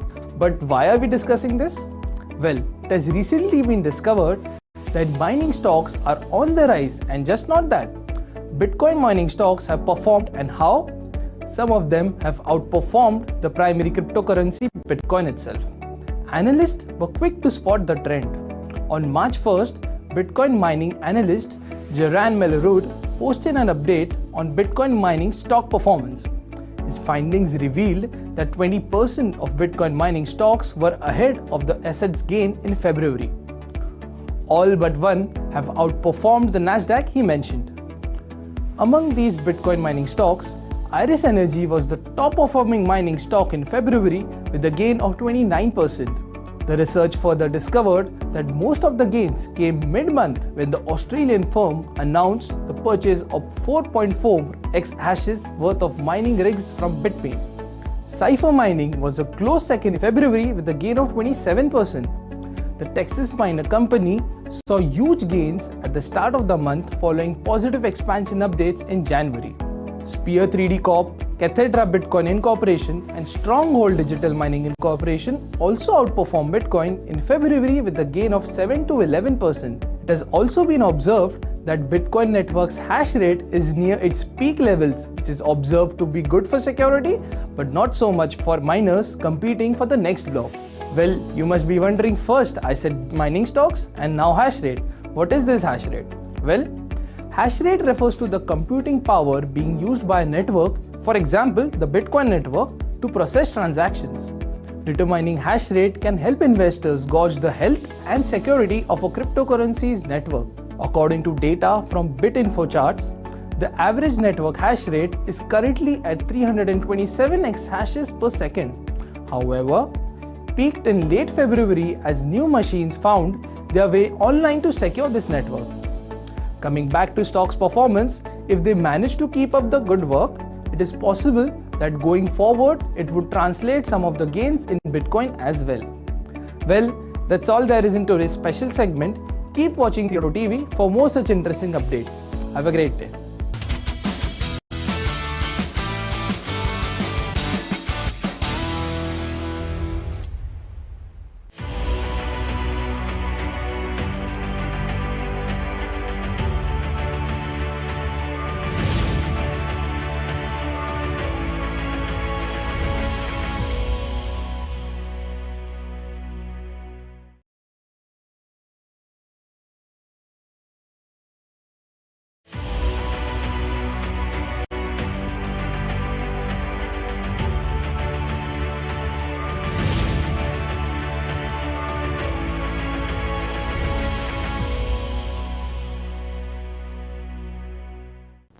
Hello and welcome to 3.0 TV. I am Vishakha Thakur.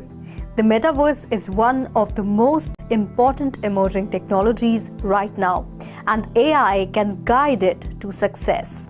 Google, Microsoft, and Meta, three of the most powerful tech companies, have agreed on an overarching vision. AI is the future, and it's time to move more effort and resources to machine learning programs. In addition, according to Finance Minister Nirmala Sitharaman's 2023 budget presentation, the Indian government intends to establish 3 centers of excellence for artificial intelligence in prestigious educational institutions. The goal is to create a robust AI ecosystem in India, as well as to develop talented AI experts. But 2023 is not all good news for the Web3 ecosystem, as over 270 tech businesses have reportedly laid off more than 86,000 workers, including roughly 12,000 at Alphabet, 10,000 at Microsoft, and 8,000 at Amazon. Meta laid off 11,000 employees in November.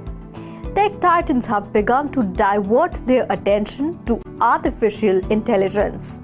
The goal is to perhaps better position themselves in the market.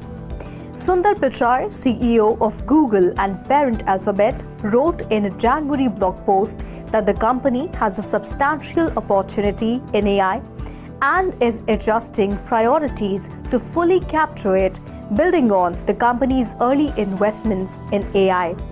Satya Nadella, CEO of Microsoft, also shared thoughts about AI advancement in the company's layoffs announcement writing that the technology is driving the next major wave of computing as Microsoft uses AI models to build a new computing platform. Mark Zuckerberg did the same in Meta's November announcement, sharing that the company would prioritize funding and resources toward high-priority growth areas like its AI discovery engine. Meta, Google, and Amazon all unveiled generative AI tools for film or animation last year. In addition, Microsoft recently announced an expanded cooperation with OpenAI, the inventor of text-based generative AI tools such as GPT-3 and ChatGPT. Microsoft is also working into introducing OpenAI's text tools into Office products like Word, Outlook, and PowerPoint. As companies push into the AI sphere, employment postings in the field have remained more resilient than in the overall tech world. So let's look at some data to back up our claim.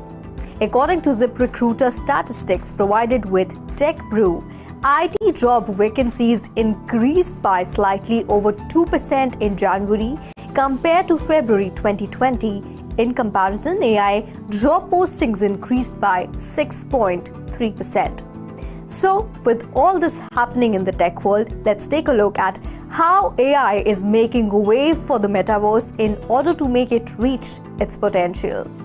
AI uses facial recognition software and other technologies to make accurate and realistic avatars for users by processing users' mannerism, facial expressions, and non-verbal cues to create a more accurate user experience. In addition to making realistic avatars for metaverse users, AI helps generate realistic digital humans, often referred to as non-player characters in video games. NPCs interact with users in the metaverse as if they were real people. AI makes way for the metaverse to be better able to process language, with AI technology recognizing the natural language and converting it into a machine language format before processing results back into the natural language. Users all over the globe can interact with metaverse. Not only this, there are several ways that AI can help to deliver the business applications of metaverse. AI-powered operations is a branch of AI that employs machine learning to assist businesses in managing their IT infrastructure, and it can be used to anticipate and prevent outages, detect problems in real time, and optimize resources. Well, AI-powered chatbots are gaining popularity among businesses. In the metaverse, AI bots can be used for a variety of tasks such as customer service, marketing, and sales. It can assist users in the metaverse by providing instructions, product and service information, answering customer questions, taking orders, and even performing transactions on their behalf. So, Metaverse AI will be a distant evolution of Web3. In its most complete form, it will be a series of decentralized, interconnected virtual worlds with a fully functioning economy where people can do just about anything they can do in the physical world. That's all in the story. This is me, Vishakha Thakur, signing off. For more such updates, keep watching 3.0 TV. Do like, share, and subscribe to our channel.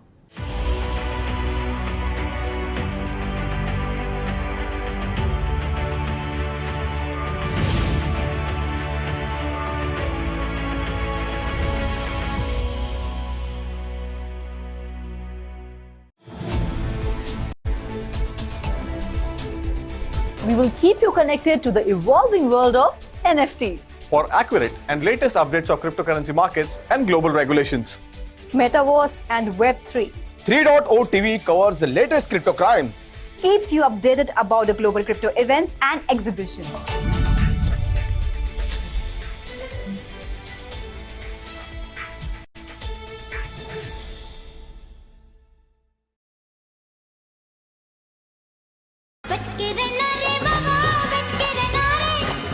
ये गाना है तो फिल्मी, लेकिन ये एक चेतावनी के तौर पर बजाया जा रहा है।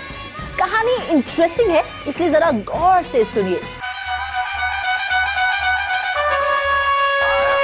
बंटी और बबली, घोसला का घोसला, धूम 1, धूम 2, Dhoom 3, Badmaash Company, the Sting, the Italian Job. इन सब मूवीज में एक बात कॉमन है, ये मूवीज चोर अर्थात कॉन आर्टिस्ट के बारे में है। और आज का हमारा स्पेशल सेगमेंट ऐसे ही क्रिप्टो कॉन आर्टिस्ट के बारे में है। तो हुआ यूं कि यूरोप में कुछ कॉन आर्टिस्ट ने ऐसा गदर मचाया जिसके चलते विक्टिम्स के लाखों डॉलर्स उड़ गए। ये चोर रात के अंधेरे में नहीं आते, नो सर। ये कॉन आर्टिस्ट दिन दहाड़े सूट पैंट और टाई पहनकर आपसे 5 स्टार होटल की लॉबी में या फिर किसी पॉश रेस्टोरेंट में मिलते हैं और पलक झपकते ही आपका पैसा चुराकर रफू चक्कर हो जाते हैं। अब आप सोच रहे होंगे ये कैसे पॉसिबल है? कोई मिलियंस ऑफ डॉलर्स लेकर होटल या रेस्टोरेंट से कैसे जा सकता है? तो फिर ये कौन होता कैसे है? कॉर्पोरेट वर्ल्ड में एक अच्छी अपॉर्चुनिटी तलाश कर रहे कॉन आर्टिस्ट की कहानी कुछ इस तरह शुरू होती है। एक चोरों की टोली वेब3 वर्ल्ड के ऐसे इन्वेस्टर्स को टारगेट करती है जो किसी स्टार्टअप में पैसा लगाकर मल्टीफोल्ड रिटर्न कमाना चाहते हैं। उनके लिए एक अच्छी प्रेजेंटेशन बनाई जाती है, एक ऐसा समा बनाया जाता है जिससे कि इन्वेस्टर को लगे कि अगर उसने कॉन आर्टिस्ट की स्कीम में इन्वेस्ट नहीं किया तो उसके हाथ से एक अच्छी अपॉर्चुनिटी निकल जाएगी। फिर इन्वेस्टर से डिजिटल वॉलेट में प्रूफ ऑफ फंड की मांग की जाती है, जैसा कि वेब3 मेटावर्स गेमिंग इंजन वेबावर्स के को-फाउंडर अहाद शम्स के साथ रोम के एक होटल लॉबी में हुआ। इन कॉन आर्टिस्ट ने शम्स को $4 मिलियन क्रिप्टो में एक ट्रस्ट वॉलेट में शिफ्ट करने को कहा। वो वॉलेट शम्स ने खुद सेट किया था, इसीलिए शक की कोई गुंजाइश ही नहीं थी।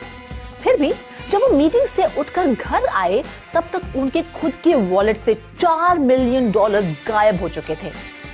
ऐसा ही अनुभव UK based crypto focus publishing और data services company Coin Publisher के को-फाउंडर मिस्टर हंटर के साथ हुआ।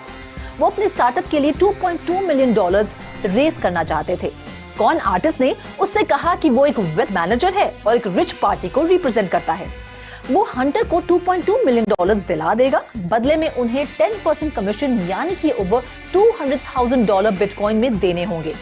डील की लालच में उन्होंने $206,000 के बिटकॉइन को अपने एक्सोडस वॉलेट में ट्रांसफर किया। लेकिन फेस टू फेस मीटिंग के बाद जब वो घर आए तब उनके वॉलेट से पैसे उड़ चुके थे। हंटर और शम्स की तरह दुनिया के अलग अलग कोने में ऐसे कई केसेस सामने आए हैं जिसमें सिमिलरली इन कॉन आर्टिस्ट ने लोगों को लाखों करोड़ों का चूना लगा दिया है। लेकिन कई लोग शर्म की वजह से खुलकर सामने नहीं आ रहे हैं, इसीलिए एग्जैक्ट अमाउंट का पता लगा पाना मुश्किल है। अब जब लुट ही गए हैं तो बताने में कैसी शर्म। खैर जो भी हो, आज तक विक्टिम्स और जांच एजेंसीज भी ये पता नहीं लगा पाए हैं कि ये लोग दूसरों के वॉलेट से पैसे कैसे ड्रेन कर रहे हैं। कोई कहता है कि वो जहां मिलते हैं शायद वहां सीक्रेट कैमरा था जिसके थ्रू उन्होंने वॉलेट का सीड फेज यानी कि पासवर्ड क्लिक कर लिया था। तो कोई कहता है कि एक कॉन आर्टिस्ट हिप्नोटिस्ट या मेंटलिस्ट हैं जो लोगों को सम्मोहित करते हैं, उनसे वॉलेट का सीड फेज उगलवा लेते हैं या उनका माइंड रीड कर लेते हैं। ऐसे चोर 2018 से दुनिया के अलग अलग देशों में एक्टिव हैं और अभी तक हाथ नहीं आए हैं। अपनी लेजिटिमेसी प्रूफ करने के लिए ये चोर लिंक्डइन जैसी वेबसाइट पर अपने प्रोफाइल बनाते हैं। आपको जानकर हैरानी होगी कि 2021 में माइक्रोसॉफ्ट ओन्ड लिंक्डइन ने अपनी वेबसाइट से 32 मिलियन फेक अकाउंट्स डिलीट कर दिए थे। ऐसे स्कैमर्स से बचने के लिए कभी भी अपने डिजिटल वॉलेट को लेकर अननोन लोगों से मिलने ना जाएं। अपने वॉलेट की सीड फेस को अपने लव्ड एंड ट्रस्ट वंस के अलावा किसी से भी शेयर न करें। हम उम्मीद करते हैं कि जो हाल शम्स और हंटर का हुआ वो किसी का ना हो। इस स्पेशल सेगमेंट में फिलहाल इतना ही। आप देखते रहिए 3.0 TV.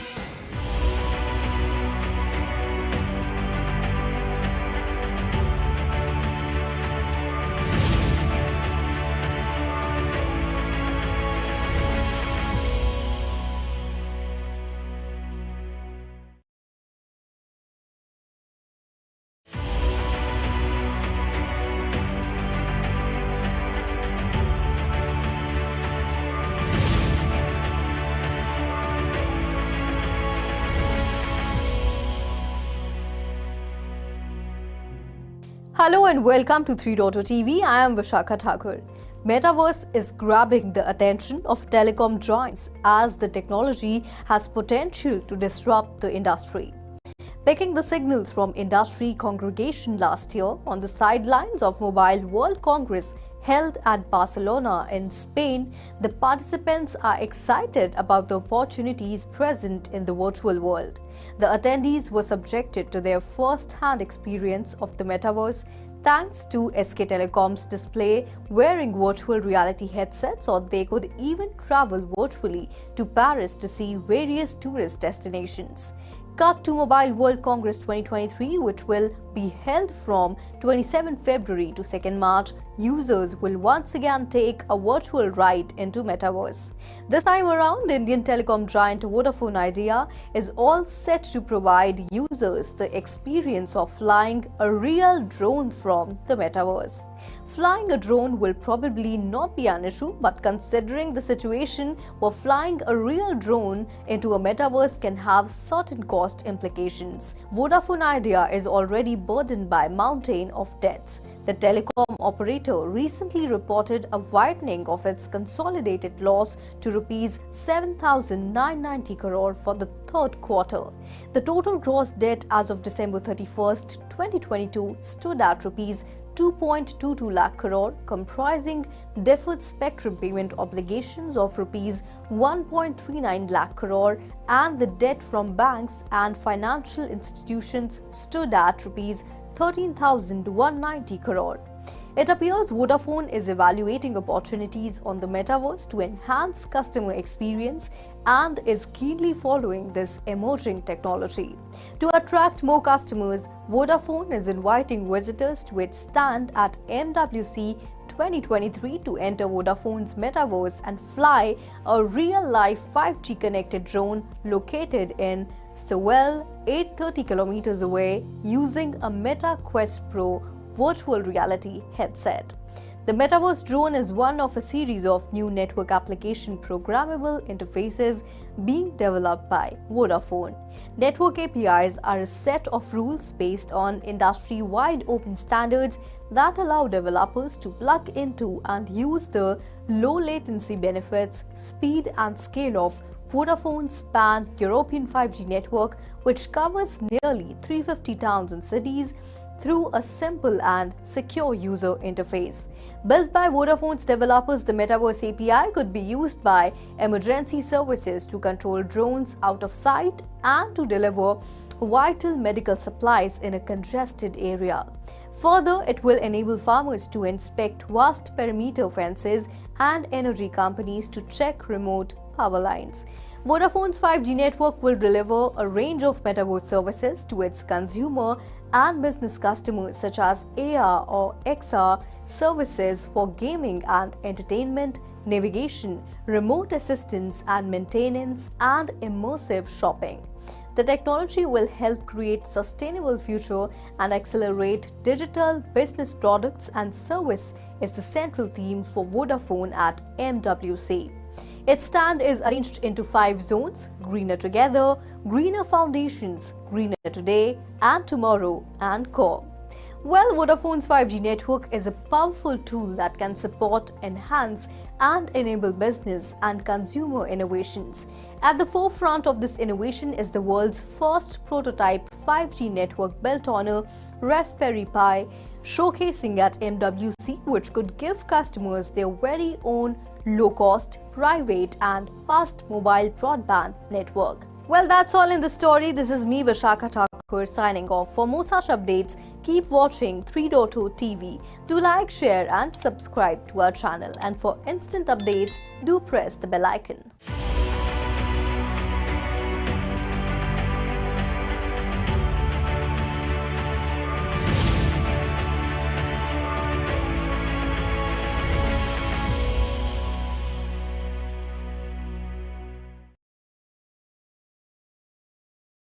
Duocon, the disgraced tycoon behind the collapse of Terra Luna USD and Luna coins that roiled the crypto market back in May 2022, is making headlines once again. A charge sheet has been framed against Duocon and his company by the securities market regulator for running a Ponzi scheme. The Securities and Exchange Commission released a 55-page document detailing various charges of fraud against Duocon and Terraform Labs, the so-called company Quon founded to develop the Terra blockchain. In a latest development regarding the Terra Luna collapse, the SEC has found and claims that Quon and others were engaged in a scheme to deceive and mislead investors in the US and abroad. The SEC believes that despite being on the run and hiding in some Siberian spider hole, Duocon may yet be living in a very high and luxurious life. Terra Luna and Terra Classic prices witnessed a sudden fall after the Securities and Exchange Commission on Friday filed a lawsuit against Duocon, Terraform Labs and its affiliates. It indicates that Duocon still has influence over Terra Luna and Terra Classic. Terra founder Duocon has earlier claimed that the Terra Classic community and developers are separate from Terra. According to some sources and reports that suggest, with the Securities and Exchange Commission's lawsuit against Duocon, which has claimed that Jump Crypto made a profit of $1.28 billion in trade during the Terra Luna collapse. Well, someone's loss is someone's gain. We are talking about rival stablecoins that benefited from the Terra Classics, which is SEC charges. Market leader Tether, USDT, has been a big beneficiary, adding $1.9 billion to its market capitalization, which is now stands at $70.3 billion, commanding a 52.6% of the stablecoins market. We are talking about the overall market share versus 51% earlier. Circle's USD coin, the second biggest stablecoin player, has a similar bull run, adding $700 million to its market cap, which now stands at $42 billion, commanding 31.3% of the overall stablecoin market share. And that's all there is in today's special segment. We will meet again with such interesting updates. Till then, keep watching 3.0 TV. I am your host, Manoj Dara, signing off.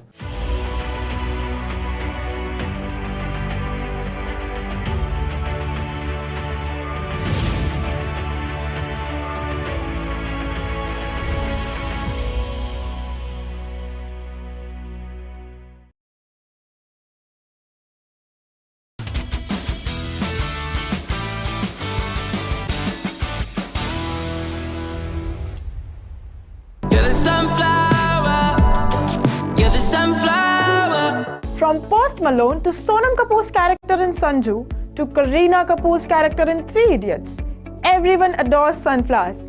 Yes, the sunflower season is just around the corner and we all love sunflowers. They bring joy in our lives. Well, they are also gaining popularity in the GameFi space. I am sure you must have guessed it by now. I am talking about Sunflower Land. What's up guys, hello and welcome to 3.0 TV. I am your host Shikha Singh. Sunflower Land is a blockchain farming game which is similar to Good Game Farm, Heyday, Farm Together. I guess you must have played these games. Players work their land, extract its resources and trade them on the open market. It's a community working together to build something in cooperation. The game makes use of the Polygon network, a layer 2 of the Ethereum blockchain. The game has been developed by Thought Farm Proprietary Limited, a company based in Sydney, Australia.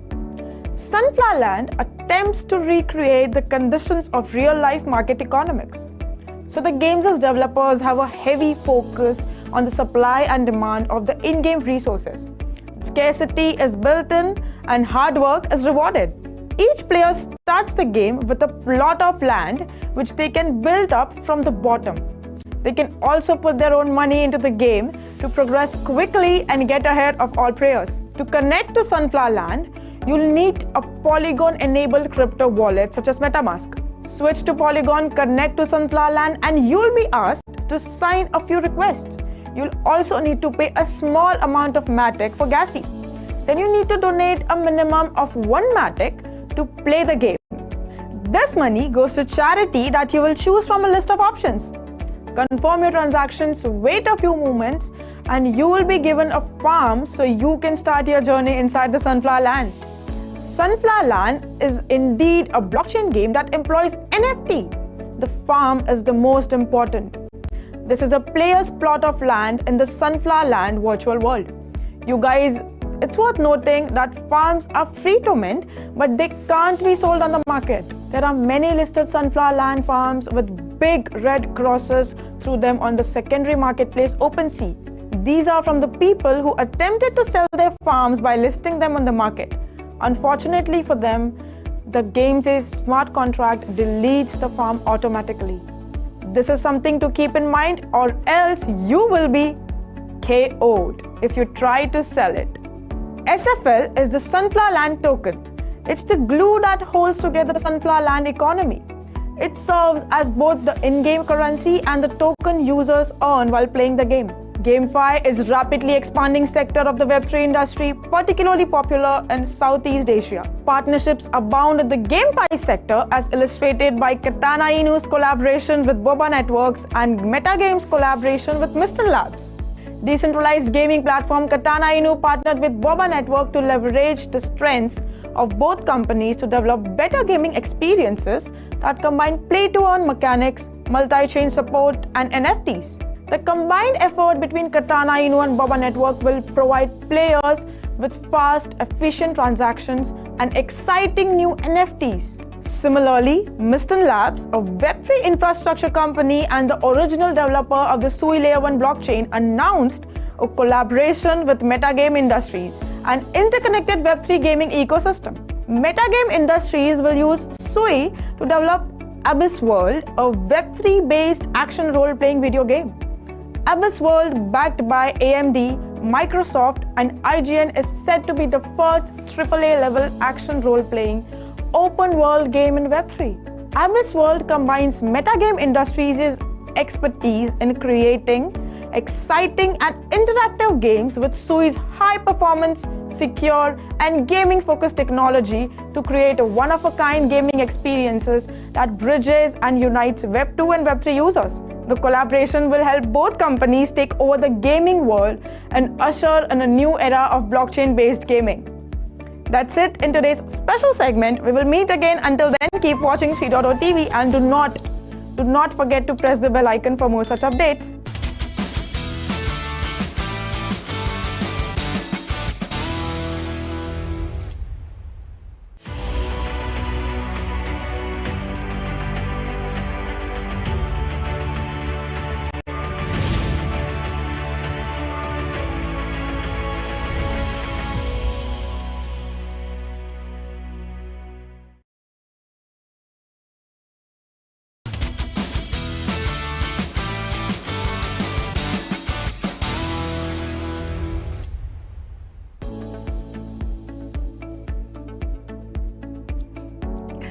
Hello and welcome to 3.0 TV. I'm your host Ruchi Sharma.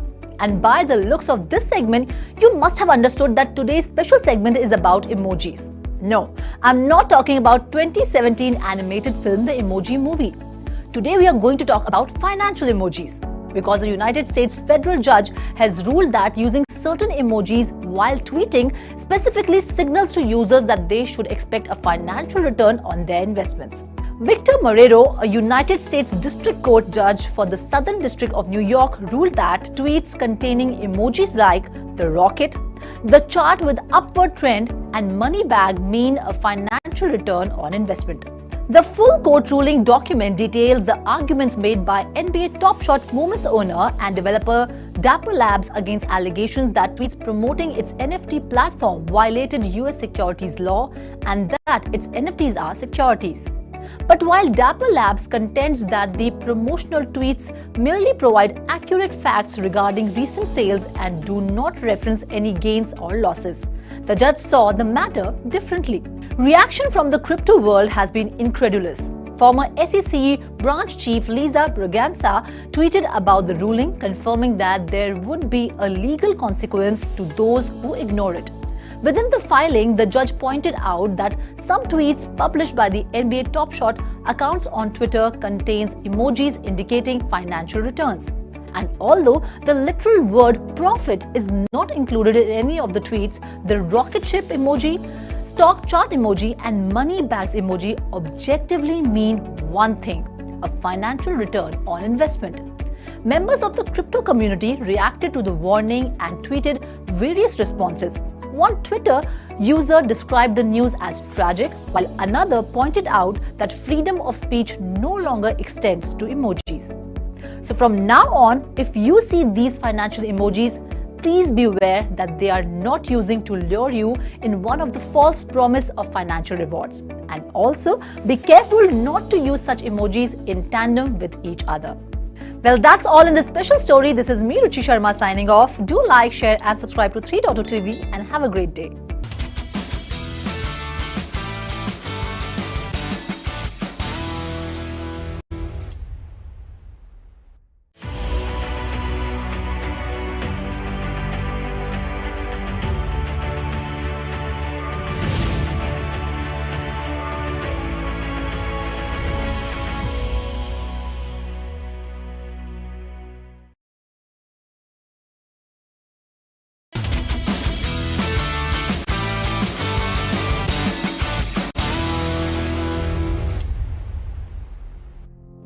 Hello and welcome to 3.0 TV. I am Vishakha Thakur.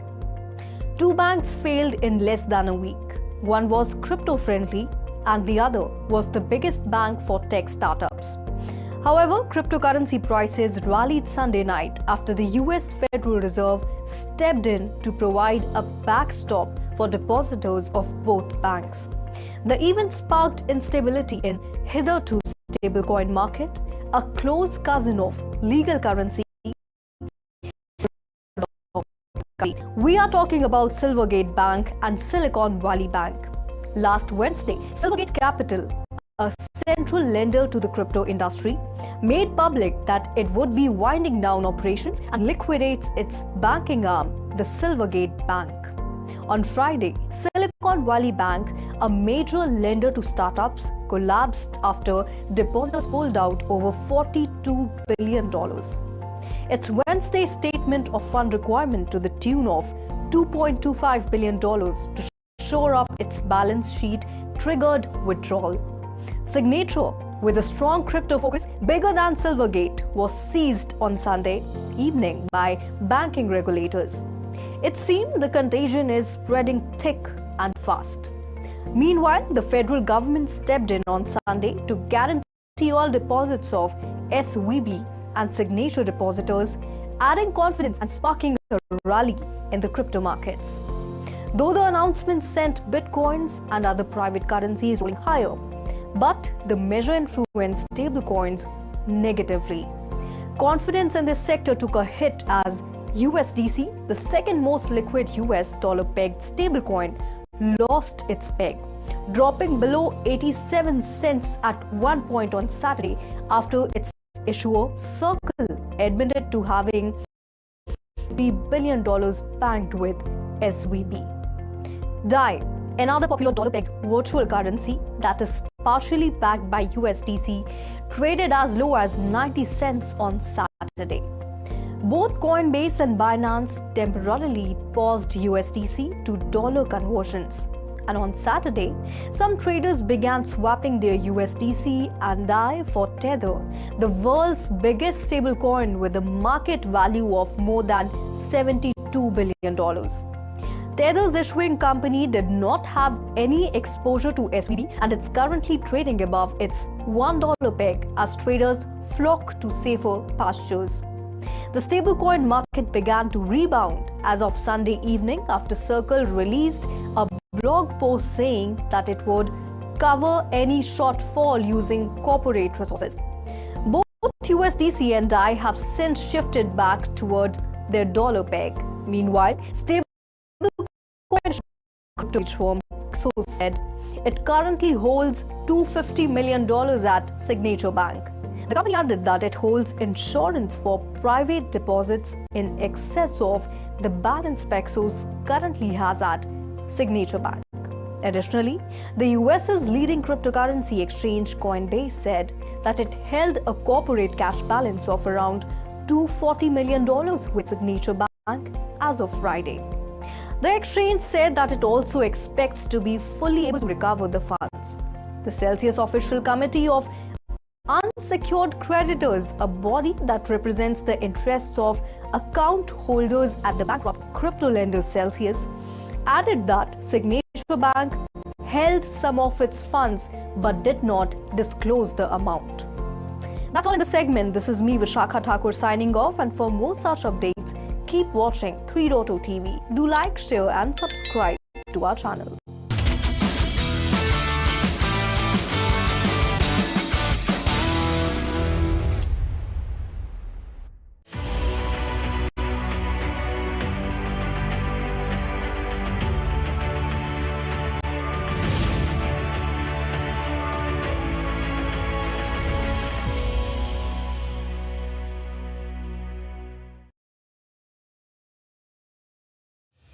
Bitcoin, the most popular cryptocurrency or virtual digital asset, has once again surpassed the payment processing behemoth Visa in terms of market valuation, thanks to a near 50% increase in its value since the beginning of 2023. The price of Bitcoin is hovering around $24,000 at the moment.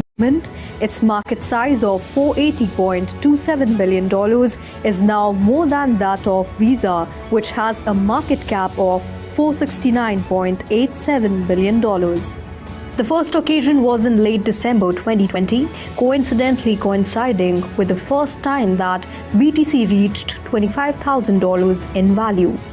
This was accomplished during a price rise that saw BTC climb from $10,200 in September 2020 to $63,170 till April 2021. The price increase lasted for 7 months. BTC was able to take the lead over Visa for a very short period of time before the payments business was able to reclaim their position as the market leader.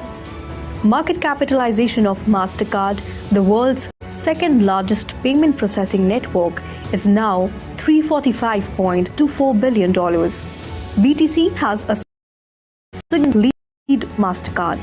The failure of the cryptocurrency exchange FTX took off more than $100 billion from the value of BTC in only 4 days. Bitcoin is still trading at a discount of 63.7% compared to its all-time high of $69,044 that it hit on November 10, 2021. Meanwhile, digital assets have witnessed outflow of $32 million last week, the largest since December 2022, but rising prices pushed its assets under management to its highest level since August 2022. Bitcoin bore the brunt of its negative sentiment, seeing nearly $25 million of outflow, while short Bitcoin investment products saw inflows of $3.7 million. Despite continuing outflows, the value of assets under management rose due to higher prices over the period. Bitcoin continues to dominate this space.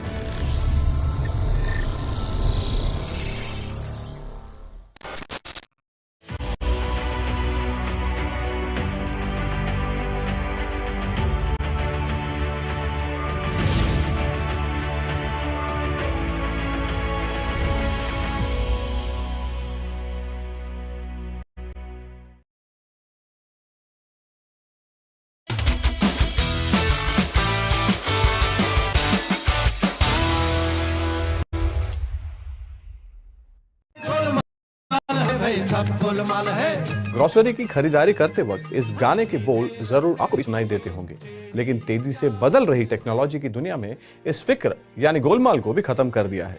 आज के special segment में हम grocery chain में blockchain के इस्तेमाल के बारे में बात करेंगे। आप सोच रहे होंगे कि सब तो ठीक चल रहा है, फिर ग्रोसरी में ब्लॉकचेन के इस्तेमाल को यानी इंट्रोडक्शन की क्या जरूरत है?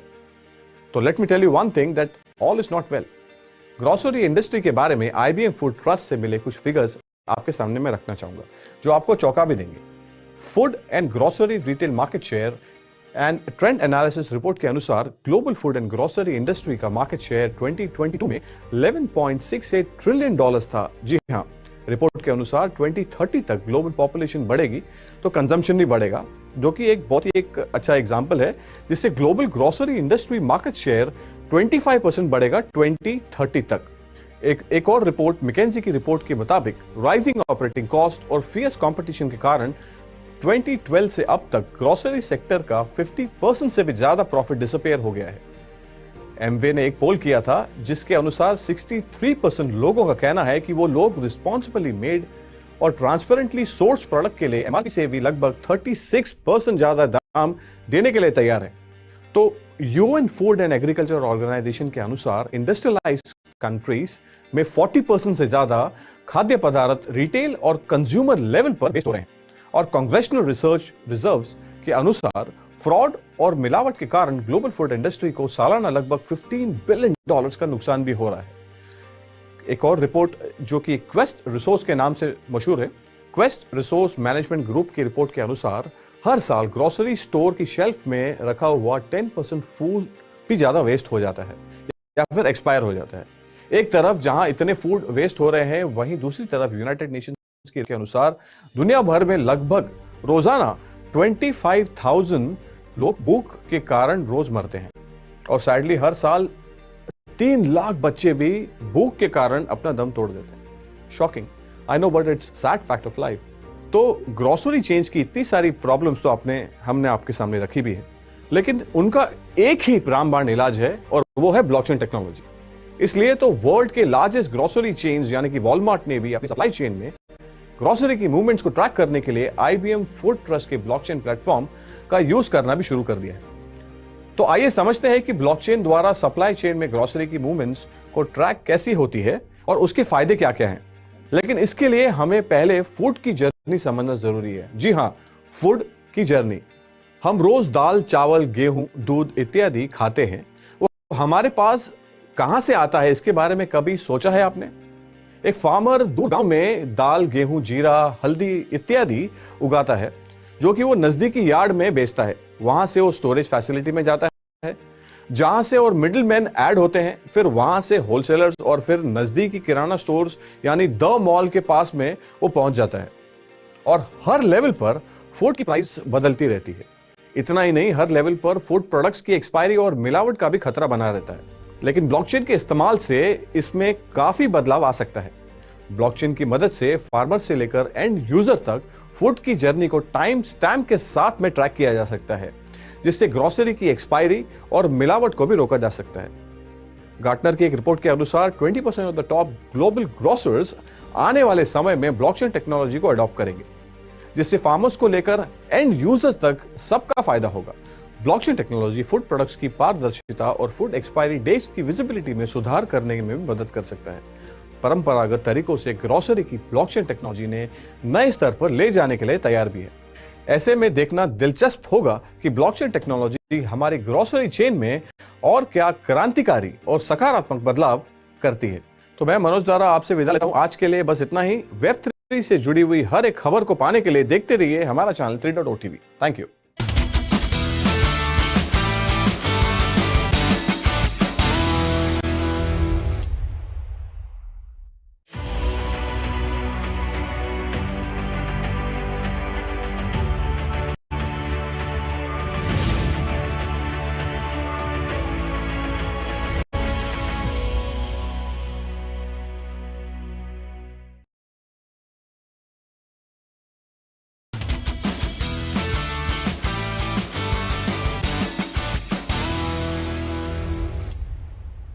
Hello, welcome to 3.0 TV. I am your host Shubham Joshi.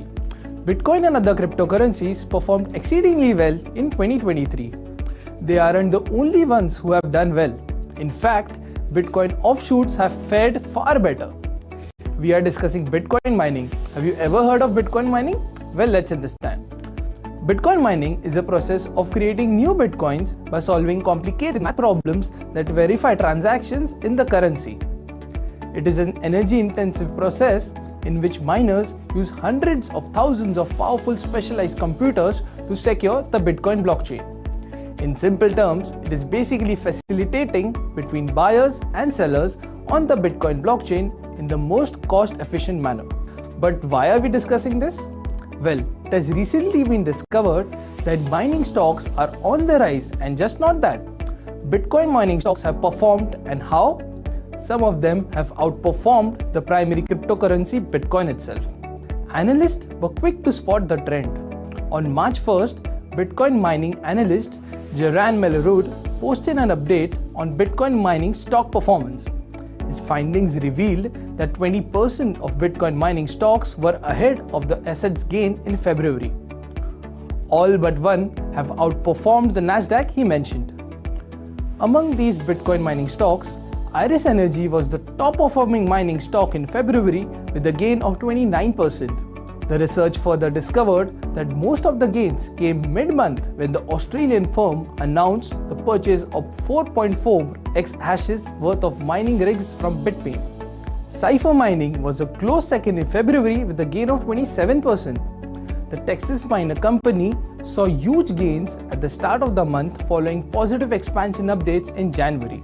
Spear 3D Corp, Cathedra Bitcoin Incorporation and Stronghold Digital Mining Incorporation also outperformed Bitcoin in February with a gain of 7 to 11%. It has also been observed that Bitcoin network's hash rate is near its peak levels, which is observed to be good for security, but not so much for miners competing for the next block. Well, you must be wondering, first I said mining stocks and now hash rate. What is this hash rate? Well, hash rate refers to the computing power being used by a network, for example, the Bitcoin network, to process transactions. Determining hash rate can help investors gauge the health and security of a cryptocurrency's network. According to data from BitInfo charts, the average network hash rate is currently at 327 exahashes per second. However, peaked in late February as new machines found their way online to secure this network. Coming back to stocks' performance, if they manage to keep up the good work, it is possible that going forward it would translate some of the gains in Bitcoin as well. Well, that's all there is in today's special segment. Keep watching 3.0 TV for more such interesting updates. Have a great day.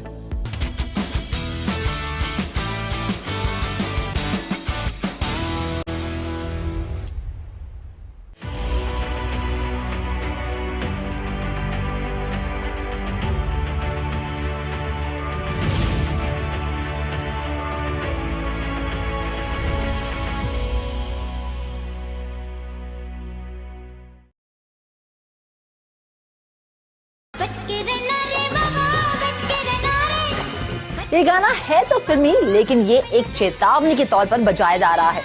कहानी interesting है, इसलिए जरा गौर से सुनिए।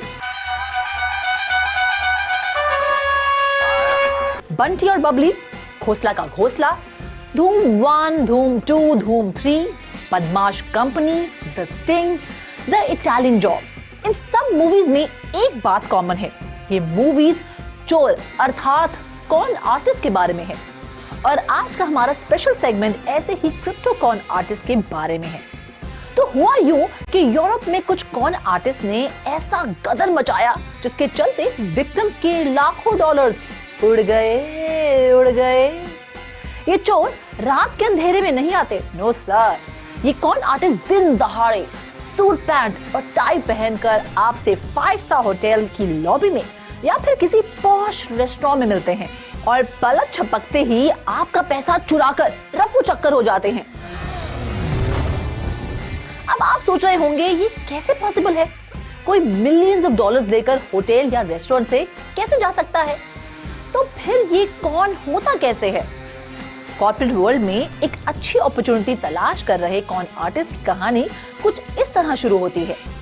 एक चोरों की टोली Web3 world के ऐसे इन्वेस्टर्स को टारगेट करती है जो किसी स्टार्टअप में पैसा लगाकर मल्टीफोल्ड रिटर्न कमाना चाहते हैं।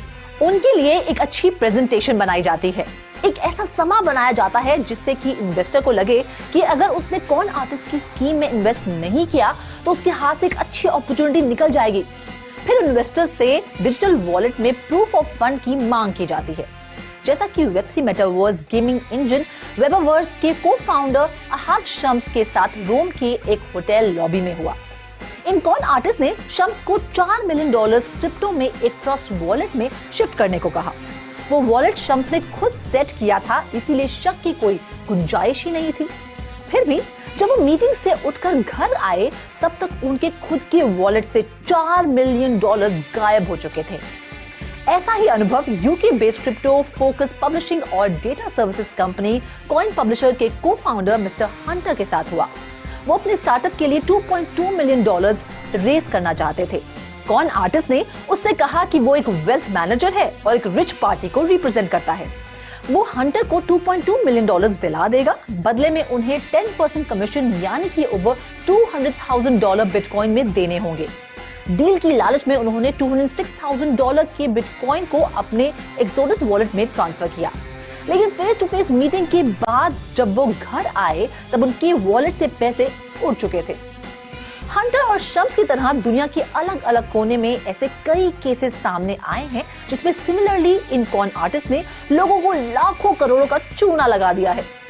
लेकिन कई लोग शर्म की वजह से खुलकर सामने नहीं आ रहे हैं, इसीलिए एग्जैक्ट अमाउंट का पता लगा पाना मुश्किल है। अब जब लुट ही गए हैं तो बताने में कैसी शर्म। है जो भी हो, आज तक विक्टिम्स और जांच एजेंसीज भी ये पता नहीं लगा पाए हैं कि ये लोग दूसरों के वॉलेट से पैसे कैसे ड्रेन कर रहे हैं। कोई कहता है कि वो जहां मिलते हैं शायद वहां सीक्रेट कैमरा था जिसके थ्रू उन्होंने वॉलेट का सीड फ्रेज यानी कि पासवर्ड क्लिक कर लिया था। तो कोई कहता है कि एक कॉन आर्टिस्ट, हिप्नोटिस्ट या मेंटलिस्ट हैं जो लोगों को सम्मोहित करते हैं, उनसे वॉलेट का सीड फ्रेज उगलवा लेते हैं या उनका माइंड रीड कर लेते हैं। ऐसे चोर 2018 से दुनिया के अलग अलग देशों में एक्टिव हैं और अभी तक हाथ नहीं आए हैं। अपनी लेजिटिमेसी प्रूव करने के लिए ये चोर लिंक्डइन जैसी वेबसाइट पर अपने प्रोफाइल बनाते हैं। आपको जानकर हैरानी होगी कि 2021 में माइक्रोसॉफ्ट ओन्ड लिंक्डइन ने अपनी वेबसाइट से 32 मिलियन फेक अकाउंट्स डिलीट कर दिए थे। ऐसे स्कैमर्स से बचने के लिए कभी भी अपने डिजिटल वॉलेट को लेकर अननोन लोगों से मिलने ना जाएं। अपने वॉलेट की सीड फ्रेज को अपने लव्ड एंड ट्रस्ट वंस के अलावा किसी से भी शेयर न करें। हम उम्मीद करते हैं कि जो हाल शम्स और हंटर का हुआ वो किसी का ना हो। इस स्पेशल सेगमेंट में फिलहाल इतना ही। आप देखते रहिए 3.0 टीवी।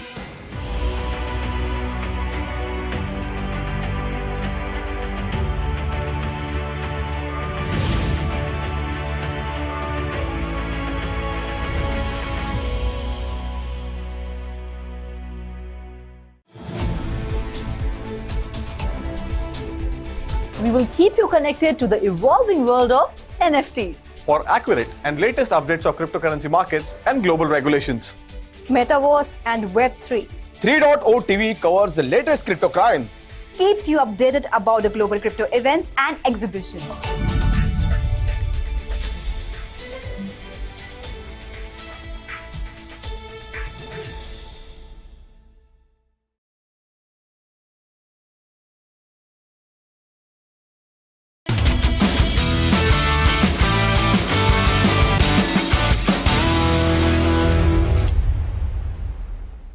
नमस्कार, मैं संदीप कसालकर। स्वागत है आपका 3.0 टीवी के इस खास एपिसोड में।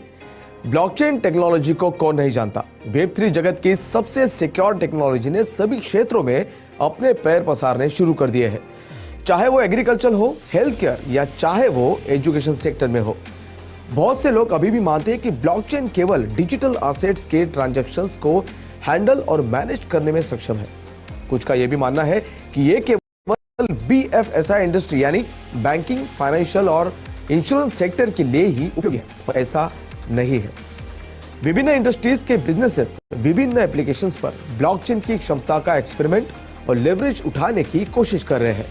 इन सभी एक्सपेरिमेंट के बाद इस टेक्नोलॉजी ने मोटर व्हीकल रजिस्ट्रेशन प्रोसेस में भी अपना अहम योगदान दिया है। जैसे कि हम सब जानते हैं, यह सबसे ज्यादा हाई एसोसिएटेड वैल्यू इंडस्ट्री है जिसे पूरी दुनिया यूज करती है। इसलिए इससे जुड़ी सभी चीजें भी सिक्योर होनी बहुत जरूरी है। इसलिए खासकर व्हीकल ओनरशिप की ट्रांसपेरेंसी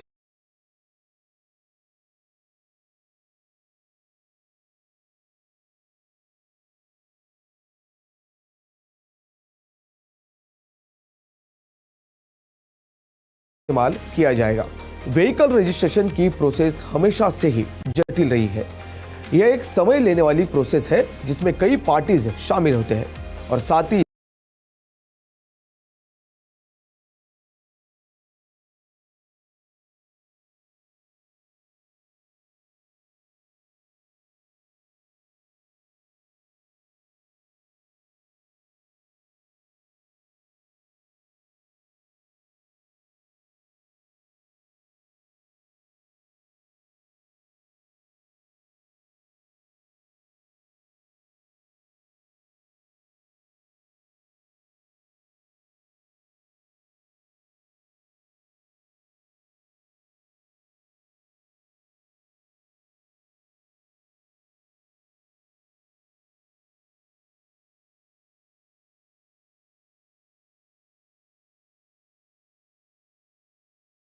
साथ ही